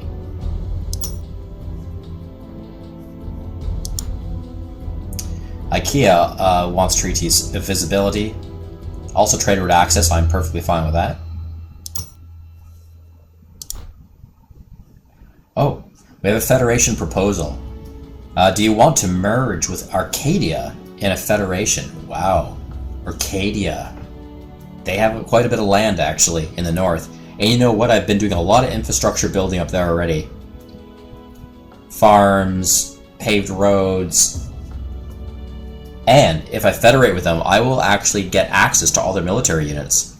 Which means that I can create a rescue mission and run them down south to fight against Sparta and Nea Sparta, which would be nice. Now I'm going to make an enemy, though. The Aetolians will not like this. And who else is over there? Somebody else will not like this. Who's that? Phokis. Phokis? I didn't realize they were still around. Phokis, wherever they are, will declare war on me. Also, the Germanic barbarians way up in the north, they just invaded Corcyrian lands, which is pretty scary. They just invaded. And then in the far, far, far north, Tylis, the German Tylis, they will declare war on me too. I don't care about them. They're so far away, I could care less. Focus, I don't care about. So really it's Aetolia, because Aetolia has a lot of land. They're probably fairly powerful, and I can't even really see their territory. If I accept this, I will be at war with Aetolia. And they're bordering the Boeotian lands that I'm currently taking over. I do have military presence there, so it wouldn't take much for me to, you know, run up to the border and help defend. I could do that. Now I'm a little bit worried because there's a channel of water.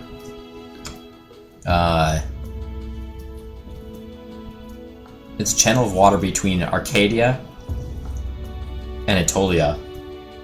If they have boats, and I'm sure they do have one or two, they could start landing military units in Arcadia. They could also start landing units right, very close to Athens too, and Oinoi. But I got a lot of defense there, so defensive structures anyway. What I'm going to try to do, I think, is I'm going to accept this. I don't want to pass this up. I would really like to federate Arcadia, and then I'm really going to have to put the military units to work. I will keep 1 or 2 Arcadian military units up in the north of Arcadia to help defend against possible Aetolian incursions, and I'll try to steal 1 Arcadian military unit down south to Sparta to help defend or attack. And then I may have to redirect 1 or 2 of my military units at the Boeotian borders towards Aetolia instead. Because I'm doing okay with Boeotia. You know, I've taken over most of all their core land. You know, if I take over that all their core land, I might sue for peace with Boeotia, because they have a little bit of land up in the Thessalian Pherae land area. They have a little bit of land up there. I might leave them be up there.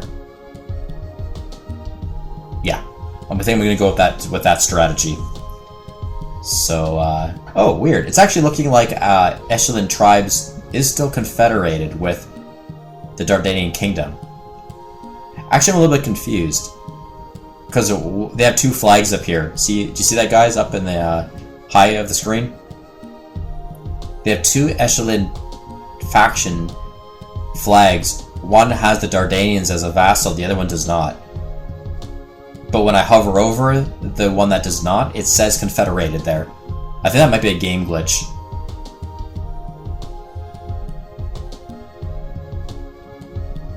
Right? That might be a game glitch. Why there's 2 flags up there. Also, Acarnania is still around too. I think they just have a general sailing around the water or something, because Acarnania I don't think has any settlements. Same with Phokis, probably.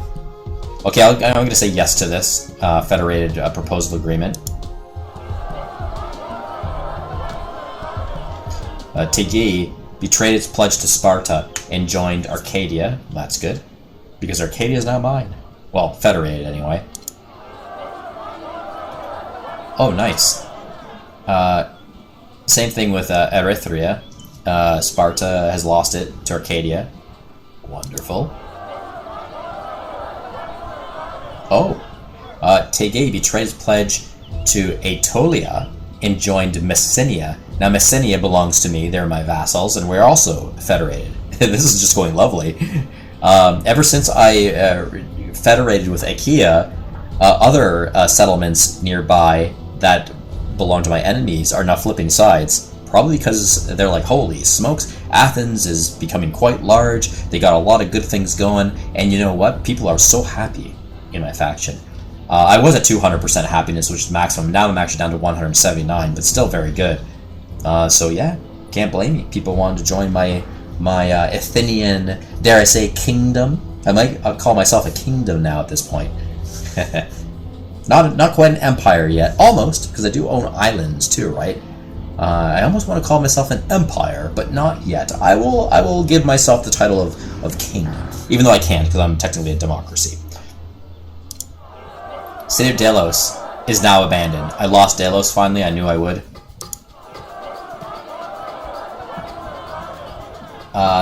Oh. The city of Pteleon and Malice was abandoned. I forgot. I was actually going to look at that, because I was like, what is this place? I never heard of it. They must have flipped to me at some point, and then I forgot about it, and yeah, they just decided to, they're abandoned now. Rise broke out at Sparta. What else is new? Spartan general is trying to influence Sparta to switch back over to them. I will try not to allow that to happen. Oh, bandits attacked the traders traveling to Argolis and stole 44% of my goods. Good God. That sucks. Number of citizens of Thebes in Phokis has decreased by 11%. Oh.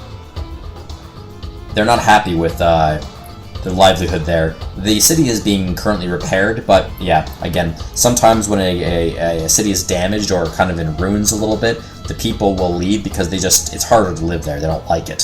So they will try to migrate to other settlements and cities nearby. They will first go to your own faction settlements nearby before anybody else. So I lost 11%. Same with Delphi.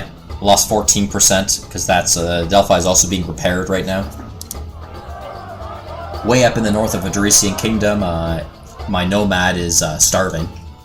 Ouch! That's a big starve. He's badly starving. Morale decrease of 40%. Good God, I gotta get him out of there. That's pretty bad. Influence of Messenia in Messene is growing, and the morale of the city has dropped. Oh. Groups of powerful citizens led a campaign in the city and stirred waves of public unrest. Messene influenced by Messenia. Oh, that's weird. My vassal, even though we're federated, the people of Messenia, my vassals, are basically upstarting a little bit here. Oh, that's weird. Normally I don't see that happen, but it happened. Okay, Kunos. This hero, I'm going to bring this hero to the battlefront so he can start learning from military tactics. Again, over time, they might become generals due to that. It's just a very arduous and slow process. But I'll do that. Exit him. And then I'll just land him on the Hoplet space here. For now, to learn. Because I'm going to attack that Peltus unit on Elatia this turn. Before I do that, Kunos. I'm going to go into Kunos. I'm going to build something to help out with this loyalty problem. Now that I've taken all the units out. I'm going to do Amphitheater. Amphitheater increases happiness. This improvement usually has a positive effect on, or impact on loyalty. Yeah, right away. Just the concept of the citizens knowing that I am building it already reduced. Helped out my loyalty. Now my loyalty's at 41%. That's great. It's It's going to take 4 turns to build, though. But I love that about this game. Because it's realistic, right? If the citizens see, you know, their governance building infrastructure, like currently building it, they get happy. They're like, oh wow, this is going to be a thing pretty soon for us. Awesome. So if they can't utilize it yet, so they're not getting the full benefits out of it yet, but it's like that work in progress, and they like it. So, and then when it is finally built, the loyalty goes up to that 100% mark. Well, that structure offers anyway. Pretty cool. Thisbe needs another repair job. So yeah, a lot of players get confused about this because, like, you'll repair a settlement or anything. You'll repair a settlement, you'll repair a map asset like blacksmith or something, and you'll notice that even after you chose to repair it, all of a sudden it'll remain damaged and the repairing will stop. And you gotta, like, repair it again. Even though it didn't get attacked, no earthquake hit it. Pretty strange. A lot of players are quite confused about that, and, you know, they have a right to, because it is awfully confusing. But I'll tell you guys, the reason why that happens is because the repair process can basically kind of run out of time in comparison to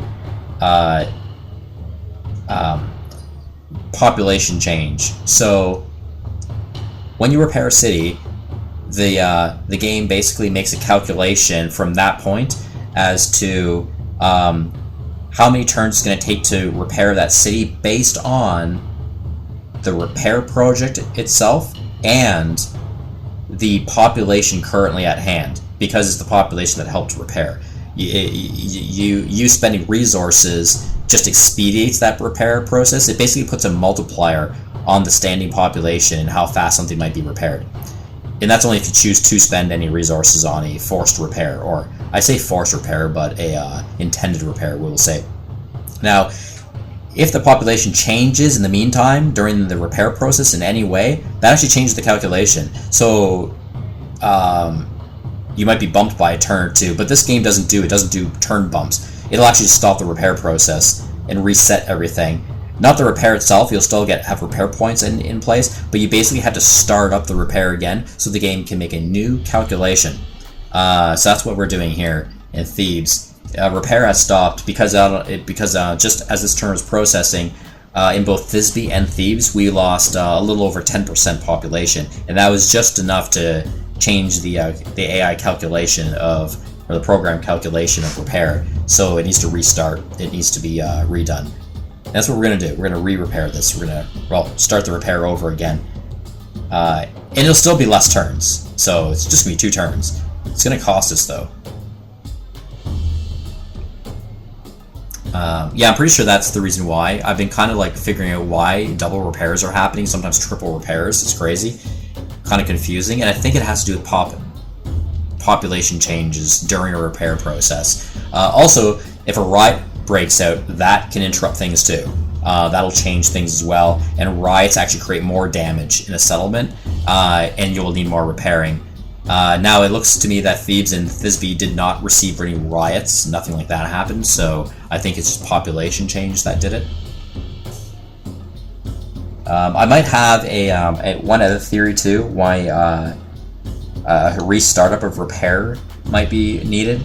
And that's if the morale and loyalty gets worse in the city, even though riots did not break out.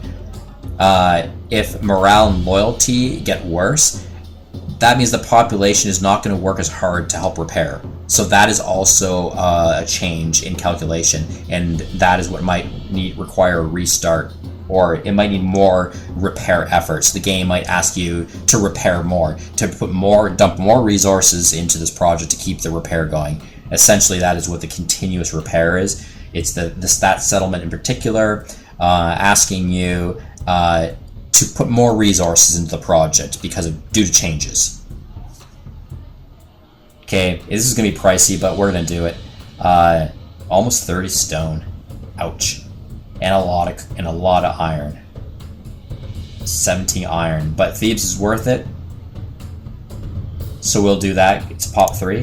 Now, Thisbe, I may not do another repair on that one. I might let the population deal with it for free. It just takes a little longer, but not as long, because again, they're a pop 6. So, actually I can't even I can't even afford a repair job in Thisbe anyway. It's too pricey based on the population and the settlement size. Oh, weird. Now the game is allowing me to take slaves. So, I wonder why in the island I was not allowed to take slaves that belonged to my own faction, but here I can. Huh. Maybe... Okay, so it looks like I can take slaves within my own nation, but maybe I can only take slaves from a settlement that is in ruin mode, not in fire, flame, emergency mode. If it's up in fire and flames, maybe I cannot take slaves due to that. But in ruins mode, you can. Okay. Go with that anyway. So I'll let that go. I'll let Thisbe just kind of do their thing. We actually have a shipyard here. A Byram shipyard. Can I make anything? Oh, I can. You know what? I'll go for it. I'm going to build another Byram. Because then I can help protect this channel of water against Aetolia in 2 turns from now. A Byram. Yep, I'll do that. Gotta go on the Byram. See this channel of water? We actually have an enemy Spartan boat right there. For sure this boat is just spying on us. Also have an enemy Boytine boat right here. So we have enemies already in this strait of water. But really, yeah, see over here. Aetolia has a shipyard, so they probably have a boat sailing around somewhere in the fog of war. Maybe. And my only concern is that, yeah, they will start picking up, like, you know, this Peltis unit, for instance, and then just sailing down north and start invading the north of Arcadia. So I have to be careful about that. I have to kind of watch that. We're having some issues here, like loyalty issues. Ephesia, our allies helped take this for us. Can we repair that? No, we can't. I'll leave that in ruin mode for now. I'd actually really like to get this iron mine going, because I really need iron, so right away I'm going to do an emergency repair. It's going to cost us 6 gold and 5 stone and 3 population, but that's okay. Get that going. We have a settlement over here, Antiquria. Pick that up from our federation with Arcadia. Build. No. I think I'd like to put some defense here. Palisade wall. Because it's so close to Aetolian territory. So you have some mountains here dividing, so I'm not too concerned about Emphisa. But yeah, Antiquria I am. It has a wall already built. What wall is this? It's got a stockade already built. But it might take me a couple turns or so to get any military presence here. I'm going to borrow military presence after I deal with Elatia.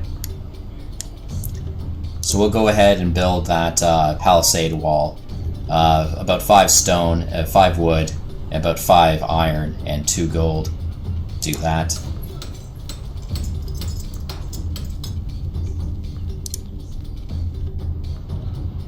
Okay.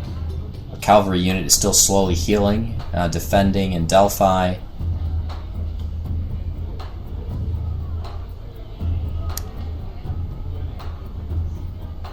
Oh, this iron mine actually does not belong to me yet. It still belongs to the Boytians. So I'm going to swing on by there and actually just snatch up that mine. I'll use this cavalry unit to do that.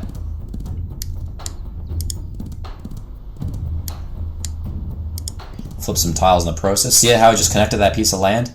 Antiquria was actually disconnected from my factional land, and I just connected that now, so that the attrition will get better. They won't. Their morale should improve a little bit. They have supply line now with my other owned cities, so that'll be helpful. Okay, I have 1.5 action points left. Not quite enough to actually attack the stone mine belonging to Boeotia, so I'm going to have to wait till next turn. Argolis may also attack it for me and take it over. We will see. So I'll just leave this horse cavalry guy here. Okay, Hoplite unit. Now, what do I want to do with this? I want to attack and get rid of this Peltus. I'm feeling like I do not want to physically attack Elatia and damage the walls. I want to try to get this settlement for free. I want them to flip over to me with remaining all of its assets intact. That would be great. But I will try to get rid of this Peltus unit. The Peltus unit is not garrisoned. He's currently standing outside of the city, and he's not even fortified. He's going to try to probably fortify next turn, but I'm not going to give him that chance. So, move this Hoplite unit up one space, and then prepare to attack. And my heroes over here will learn of that attack, so they get a little bit of experience points just by seeing the attack take place. Good prospects. Okay, I'll do that. This Hoplite unit is actually still healing too. It's got Escapelon healing in place. Oh, it's a victory. That enemy unit actually retreated right off site, which is great. Okay, next this Peltus unit will attack the runaway enemy. Absolute supremacy, great. And then once again, the two heroes will visually see this battle happen, and their experience will appreciate. I actually want to show you guys that. So let's go into one of those heroes, Cherelos, for example. And see the experience here? That picked up because they just saw one battle take place. But I want you guys to appreciate this. So current battle experience, 22 out of 100. So let's earmark that, 22. Let's see how that changes once we start a battle here nearby. And generally a successful battle would be great. I think successful battles increase the experience of heroes a little bit quicker, but even if it's a failed battle, you know, they will still gain experience, just not as much. Let's do it.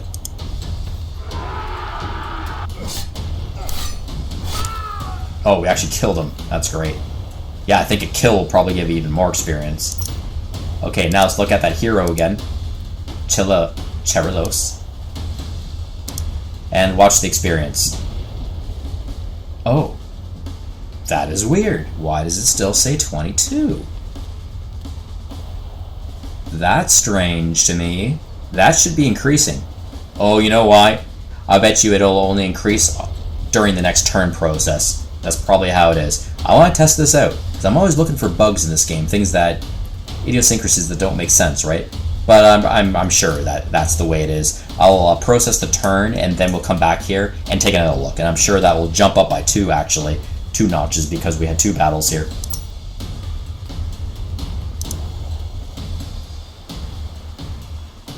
Okay, we're going to duck Titus's army inside the Escapelon to heal up.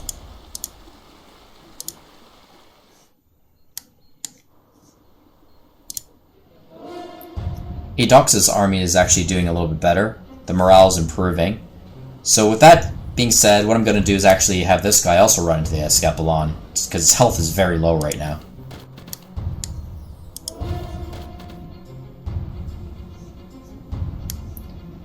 Okay, I'm going to keep this boat nice and safe here. You know what, he's just going to garrison inside. Oh, he can't garrison inside. We have another boat in here already, in the shipyard. Oh, we actually have a Byram in here. Yeah, he's also sitting there. Let's upgrade the Byram. I'm going to give it Stalewart, because at some point I'm going to take both these boats out and a military unit to try to retake the island of Delos. I'll call it the island of Delos now because I actually lost the settlement to the Persians, but I'd like to take it over again and hopefully recolonize it and scare away the Persian navy. And I'm going to need a bit of a navy against that. And I will have that navy fairly soon, I think. But I want to bring a military unit onto Delos to sit there and fortify and wait for the settler to come and recolonize. So I do have an action plan. And Stalewart would be good because there are at least 3 Persian navies in the water, 3 Persian attack vessels. So This will be a good skill in case I'm attacked multiple times.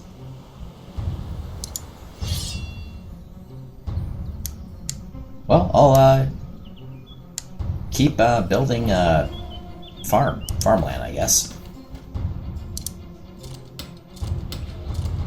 See all these attack units I have now? Now, this is up to me, what I want to do with Ellis. I don't like how there's an Ellis general here.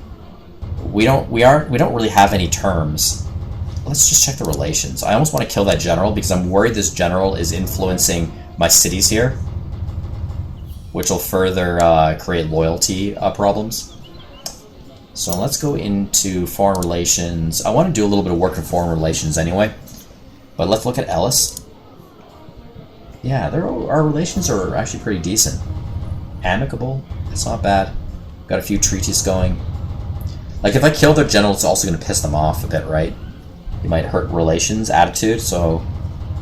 You know what, I'll give it one turn. If Ellis tries to influence my land, say next turn, then I will kill the general. But if not, then it's okay, I'll let it go. I just don't like it when generals trespass. You know, especially when we don't have peaceful passage going on, like we don't have those treaties in place, so it's sort of disrespectful. Okay, so Aetolia. I actually want to look at Aetolia and see if I can sign for peace with them. They probably won't. Attitude is distant. Their army morale is average in comparison to mine, huh? Sign of peace. Oh, look at this, though, actually. So we are not in good relations. Like, distant is not very good. But the likelihood of acceptance is actually very high. The advisor's main concern is too soon to make such a decision. So my advisors are saying that. Probably, I'm going to say, because my advisors are hoping for a continued war with Aetolia, because I'm just a hopscotch away from the territory, and I pretty much run the course of the Boeotians. I mean, I pretty much dominated their core land now. So, like, the next best war would be into Aetolian lands, right? And I might be able to make a little progress with that. So it looks like Aetolia would certainly sign this peace treaty if I offered it. But my advisors, the AI advisors that belong to my faction, mind you, are saying, hey, no, hold on a bit. It might be too soon to make that kind of a thought. You know what's funny? I think I'm going to go with my advisors in this one. I'm going to go with the AI advisors. I'm going to hold for a little bit and just see where this takes me. I might try to continue a bit of a war here with the Aetolians. Because look up here. I just bridged some land here in Antikyria. And, like, look at, they've got a iron mine right there. Right? See, I like I would almost stop this right here, the war to make peace, because I could totally bottleneck Aetolia out right now. See the mountain? There's a mountain that comes right down here. The only accessible way into my territory is right through here. I can defend this city. I can put a couple one military unit on there at least. It's a great bottleneck to prevent Aetolia from declaring war on me and trying to get into my very luxurious mainland. I have all these resources in here now. There might be one more way through the Alps here. I can't remember. They might be able to... No, I don't think they can. Yeah, I'm pretty sure they can't get through here at all. The only way is to get through Antikyria. So that would be great for defense. Or I could press it. I can continue the war, take over this river, which might be great. That might be nice. I could build an escapelon there later. Some farmland. I could take their iron mine, which is... I would love to have more iron. I could take the city... Thea. And then I could fortify here instead.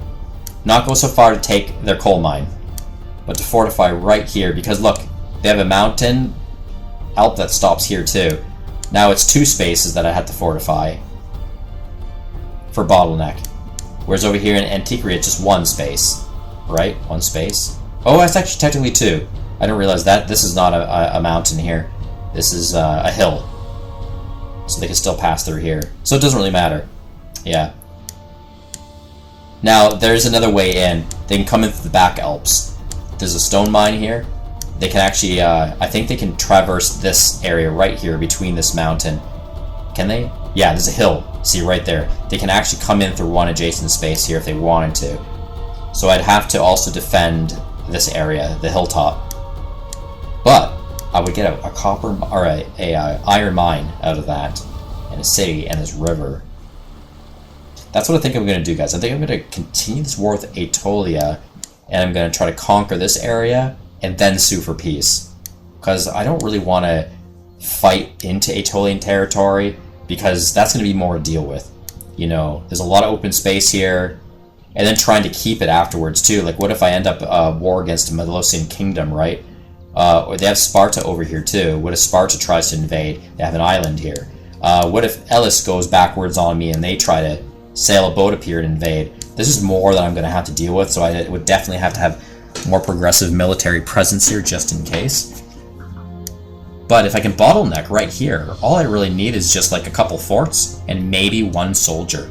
And that'd be good enough. Yeah, go with that.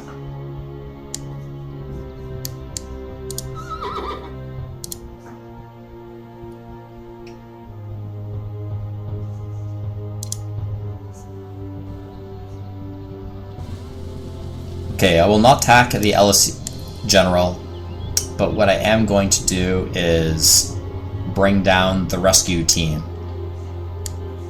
I'm not too worried yet about Aetolians riding down the stream and invading the north. So for now, I'm going to bring all of my Arcadian military units down to Sparta.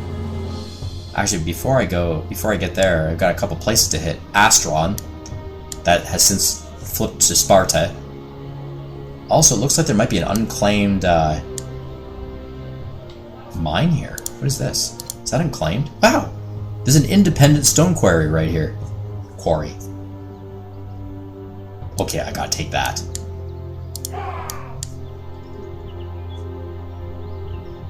Oh no! I can't take it so easily. Elise, this light purple land actually belongs to Elise. Isn't that annoying? Oh my gosh, because an independent came through here after the Spartans, so they actually flipped those lands. That is actually kind of annoying. Oh, this is why too. Messini has flipped over to Elis. That's not good. Oh, that's what happened? Okay, I'm gonna have to flip it back. Wasn't Messini ours? I think it was. We're gonna have to flip it back. See this? We are allowed to influence it. 87 influence points. Youch, that's expensive. But we have over 1,000 influence points in pool, so that's great. It'll also cost me like 11 gold pieces. I'm gonna try. I'm gonna try to influence Messini back to us. The influence of Athens and Messini has grown, and the morale of the city dropped 16%. 16%. I could try it again. Oh, it's gonna be even more expensive this time. Oh my gosh. Look at that. Look at the price tag down there. But I do have a lot of gold though, so I'm gonna do it, guys. I'm gonna do it again. Influence. Ooh, that one dropped by 29%. And you're allowed to do up to 3 times in this game, all in one turn. You're allowed to influence the city 3 times over. Dare we do it again? I don't want to look at the price tag. It's gonna get worse. Ah! Oh my god. I should just wait till next turn. Holy smokes, that is very expensive, but I'm gonna do it. I'm gonna do it. Boom! Oh, it worked! Holy smokes! The city betrayed its pledge to Elise and rejoined my federated allies in Messenia, thus belonging to me. That is crazy. That was really expensive, but I got it. Okay, right away I'm gonna build an obedience center, because I know Elise is trying to influence the city, and they're going to try to influence it right back, you watch. So if I can build this, it's going to make it a lot harder for them to cast influence upon it. It basically drops the percentages wildly. So, okay, it hinders other states from increasing their influence in the city. That's an okay price with me. 3 turns to build, though. Hopefully that's enough time. It doesn't flip it until then. Let's do that. Hey, we have a general down here. Actually, look at this. Who does that belong to? Oh, it's an Arcadian general. Ah, perfect timing. So you know what I'm going to do? I'm going to put this general on the mainland. The next turn, I'm going to run this general and garrison him right in Messini. That is going to also help to perturb influence. It's a lot harder to influence a settlement that has a hero or a general garrisoned in it, especially. Even if the general is just on top of the tile, it's harder. But I think a garrisoning is even better. So, yeah, great. Okay, let's look at Sparta. I'm going to repair Sparta again. It's just having all these riot problems. Let's do that. It's going to cost me, though. We're going to do that. Our general is now here, which is great. So I'm going to encourage the armies inside of Sparta. I actually have to be very careful because this general is definitely undefended. Because I just remembered, I think both my Peltis units are actually garrisoned. Yeah, I don't want that. Because the enemy will attack the tile that is, or sorry, the army that is sitting on top of the tile first, on top of the settlement, which is my general. So I don't want that. I'm just going to pop out this Peltis unit, because then it will be the strongest unit on the tile, and then the enemy will attack the Peltis first instead. So let's do that. Just one Peltis unit. Let's get him outside. What else can we do here? I can still try to get this stone mine, but I'm gonna have to... Oh, actually I have a bloodied hoplite unit right here. Ugh. He is in very, very bad shape. But I can steal this mine, actually. He's right next door. I can wrap around and still have some blue territory here. Yeah, it's mine. I just took that mine. Great. And then... Ugh, it's really bad shape. For now, I'm just gonna stand on top of Tegea. I've got to do something with the Arcadian lands. The morale is very bad. Oh, this is actually a Messinian settlement. I'm also going to do an obedience on this one too, because I'm fairly close to Elysian territory, so they might try to do some influencing.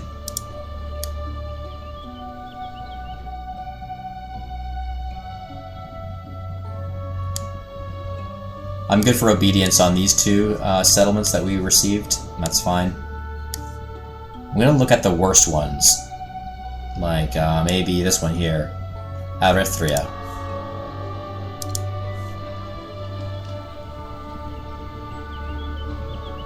Let's do an amphitheater.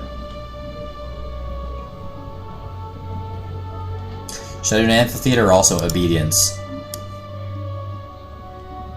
I'm going to do obedience, actually, just in case this Elise general tries to influence in a future turn, or they just outright try to influence it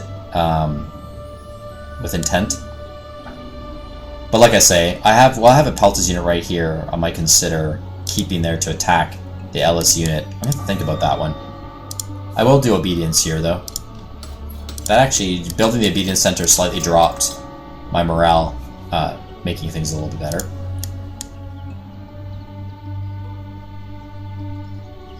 No, I don't like that Elysian general, though, in general. Like, should I just... Oh, I can't attack it. Oh, because it's on its own space. It's not trespassing it right now. I can influence this general, which is kind of funny, in the space he's on, but, okay, I'll let that be. I'm gonna take this Peltis unit down to Astron, and I'm gonna conquer Astron from the Spartans.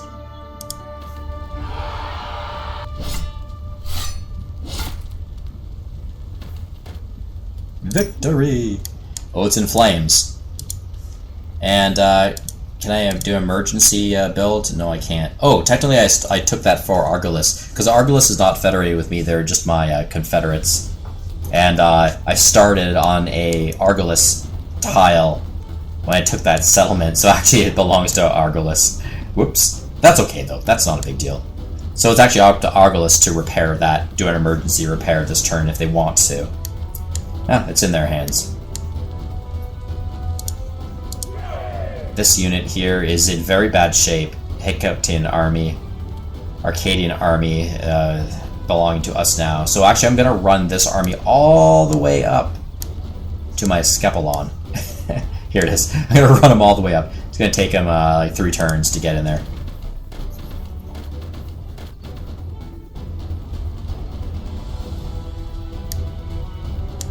It's a hero. Oh yeah, weren't we digging around here?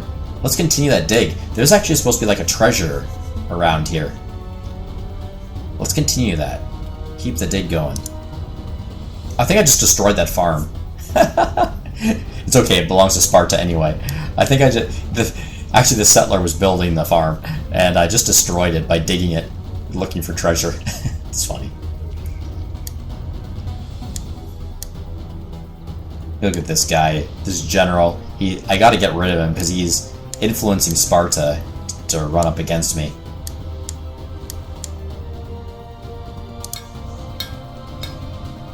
I can make an improvement with this blacksmith. I think I'm going to do that. Thrifty blacksmith improvement. Let's buy that. Get the production, or it's actually not production, it helps to reduce coal resources usage on the blacksmith. Yeah, okay, we got this unit here. I might, I'll keep him garrisoned for now, if that's okay. For this turn, anyway. And I don't think I want to garrison this hoplite unit, just in case Tegia gets turned or flipped to maybe Ellis. I don't want to lose the hoplite, where the hoplite also goes to Ellis, so... you know what, actually? I changed my mind about this hoplite unit entirely. I'm also going to give him a long walk all the way up to the Escapolon as well. Okay.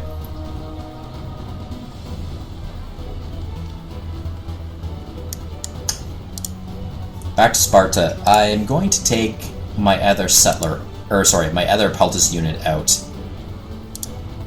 Where is he? I'm gonna ungarrison him. Actually, bring him out. Because what I want to do, I have 3 action points. I'm gonna leave one Peltus unit to help defend Sparta and the general on there, and then I'm gonna take the other Peltus unit actually down here to attack this very annoying Spartan general. Flip the tile while I'm doing that, and then I'm going to attack him. Hopefully the Nia Spartan won't be nearby and attack me next turn. We'll see. I'm going to scare this general away. Hopefully kill him. Yes, I could kill him. One-shot him. Nice. Great. Okay, this hoplite unit. I actually want to completely surround Elatia, so I'm going to use this hoplite unit to... Oh, it is completely surrounded, right? Yeah, Elatia is completely surrounded right now. And the settler's stuck there too. It's kind of funny. Well, he'll just stay there. So this hoplite is free enough. Now, hopefully they won't be able to recruit and build another Peltus unit in Elatia, because I'm trying just to attrition the city out. I want to flip it for free without damaging it.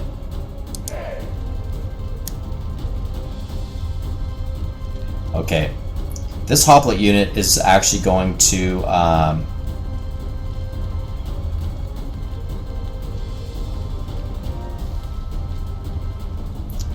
this coal mine up here, who does that belong to? It's a coal mine right here.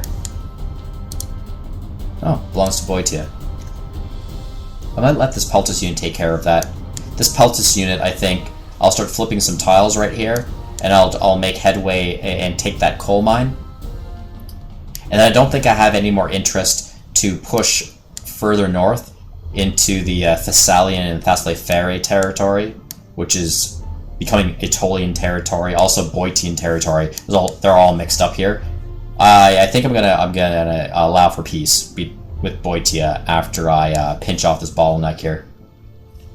But this hoplite unit is very fresh, quite skilled. He's going to be my battle tank. I'm going to bring him down here to continue the war against Aetolia. He's going to attack, attack, attack. Well, I'll attack this stone quarry. I'll take that over right now.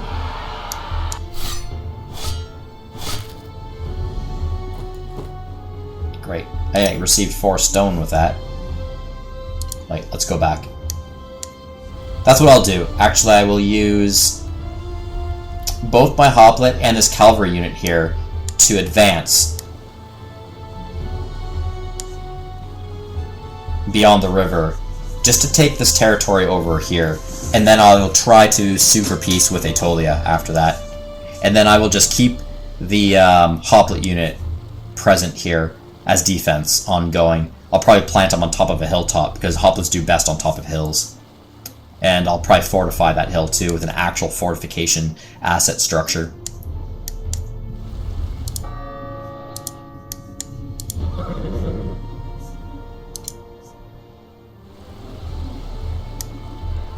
Okay, this Peltis unit will stay there. Now it's jumping us up to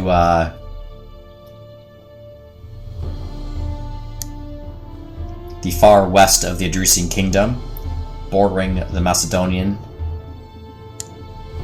peoples. What do I want to do with this guy? Yes, I was building roads with him. Okay, I'll continue that. What is this? Chop wood? No, I won't do that. I will build a road down to this blacksmith. Paved road.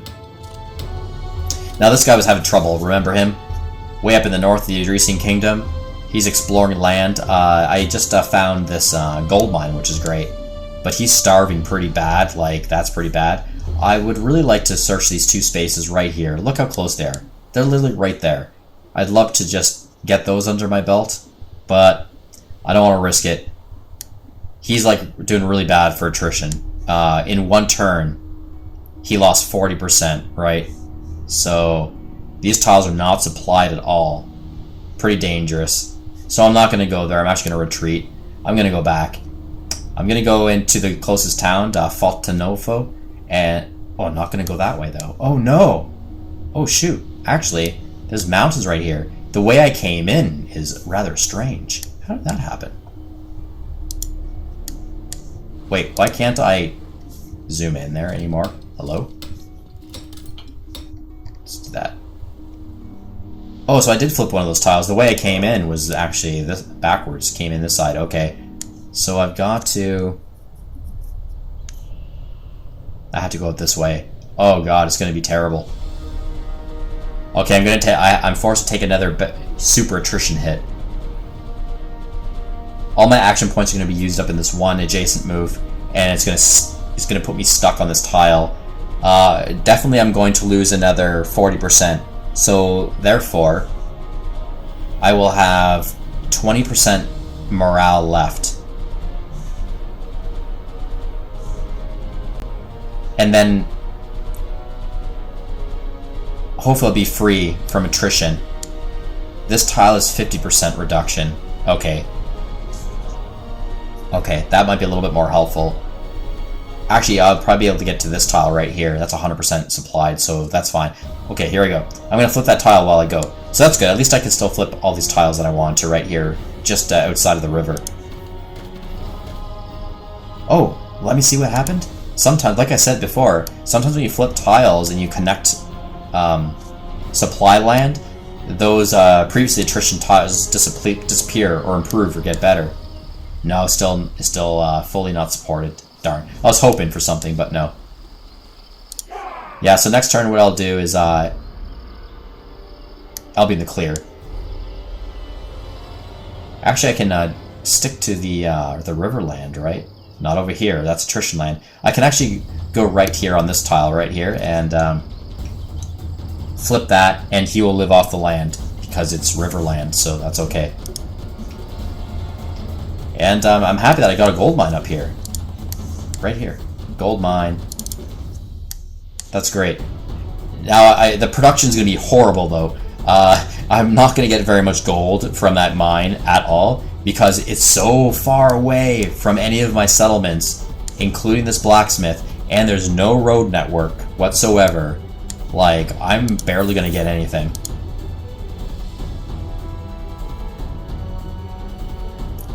No production at all right now. Is that just because I newly took it this turn? We'll check back here, if I can remember, we'll check back here afterwards to see what kind of production it starts up on next turn. I'll bet you it'll be like almost nothing. It'll be very little. We're going to have to, at some point, settle a land here. What else do I have? Didn't I have some, I have some settlers being built. Who can we pull from? Amphipolis, maybe? Neapolis. Granadis. Granadis is for nomads only. What about... You can only build nomads there for now. Amphipolis, can Amphipolis build settlers? No, only Peltis units. Okay, you know what I'm going to do actually? I'm going to have Granadis learn how to produce settlers. It's going to cost me 12 gold for iron and 2 stone for this. And then I'm going to start creating settlers to colonize some of the land up there in the north. Hopefully I don't run into barbarians, we'll see. I have 1 nomad to kind of protect, so... Okay, let's continue the paved road down to Sufli. We're in the far north of the Adresian Kingdom right now. Okay, Sestos, we built another settler. So this settler is going to build a road network towards this coal mine. And then I'm going to keep going up this narrow channel of land. I'm going to build a blacksmith up here, and then I'm going to colonize a new settlement. That was my intended goal from several turns ago, if you guys recollect that. But first we'll connect some infrastructure here. Okay. Now I'm going to drop off my Peltis unit in Tychos. There we go. And this boat, I'm going to put him back here near Parenthos. I'm going to fix up this boat a bit, and at the same time, he's near enough to that general to get influence bonuses, or encouragement for morale.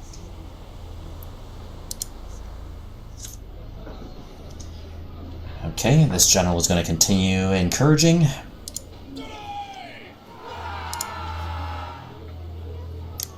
Well, it looks like the Persians are running away a little bit up here. What are they doing? This guy's badly injured. Oh, they all are. They're all fairly injured. Their attack failed on Parenthos, so now they're kind of running away to safety. Should I chase them a little bit? Try to pick one of them off at least? Maybe this guy, if anything. Kemon. And look at his morale. Check that out. Current morale is at 157%. That means he has a 57% positive multiplier for attack and defense. I could maybe pick off one of those bastards. I'm going to chase them out. Take over my farmland. I'm going to retake my farmland at the same time. Let's do it. Hiya! Oh, I don't have enough action points to attack. Darn it. I tried, guys. I tried. I can influence. You know, let's do that. Let's influence. We might be lucky enough to turn that army to our side. 20 influence points and 5 gold approximately. I can do that. And if he doesn't flip to our side, generally when they're more injured or if their morale or loyalty is having problems, they will have a higher tendency to flip over and betray their faction.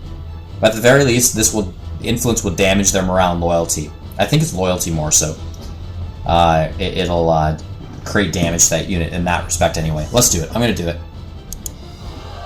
Athens has been influencing Vespian's army. Oh, so there's a morale drop here. I thought it was influence, or sorry, loyalty drop, but it's morale. Morale decreased by 8%. Okay, that's fine. I was out. There's actually 2 armies stacked there. I think there's actually 3 armies stacked, so I was able to do that to all of them. Yeah. There we go. This is the percentage in all 3 of those armies. That was actually worth it. That was worth the cost.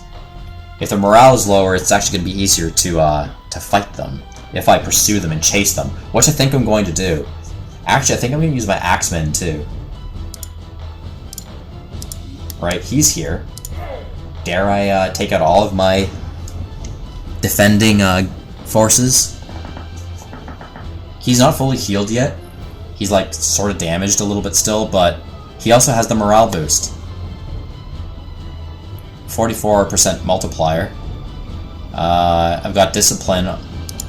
I've got attack skills, so that's cool. Again, this guy can only do one space though. He only has 1 action point. But I'm going to do it. I'm going to try to chase these guys a little bit. See what I can do with both of my armies. Okay, alright.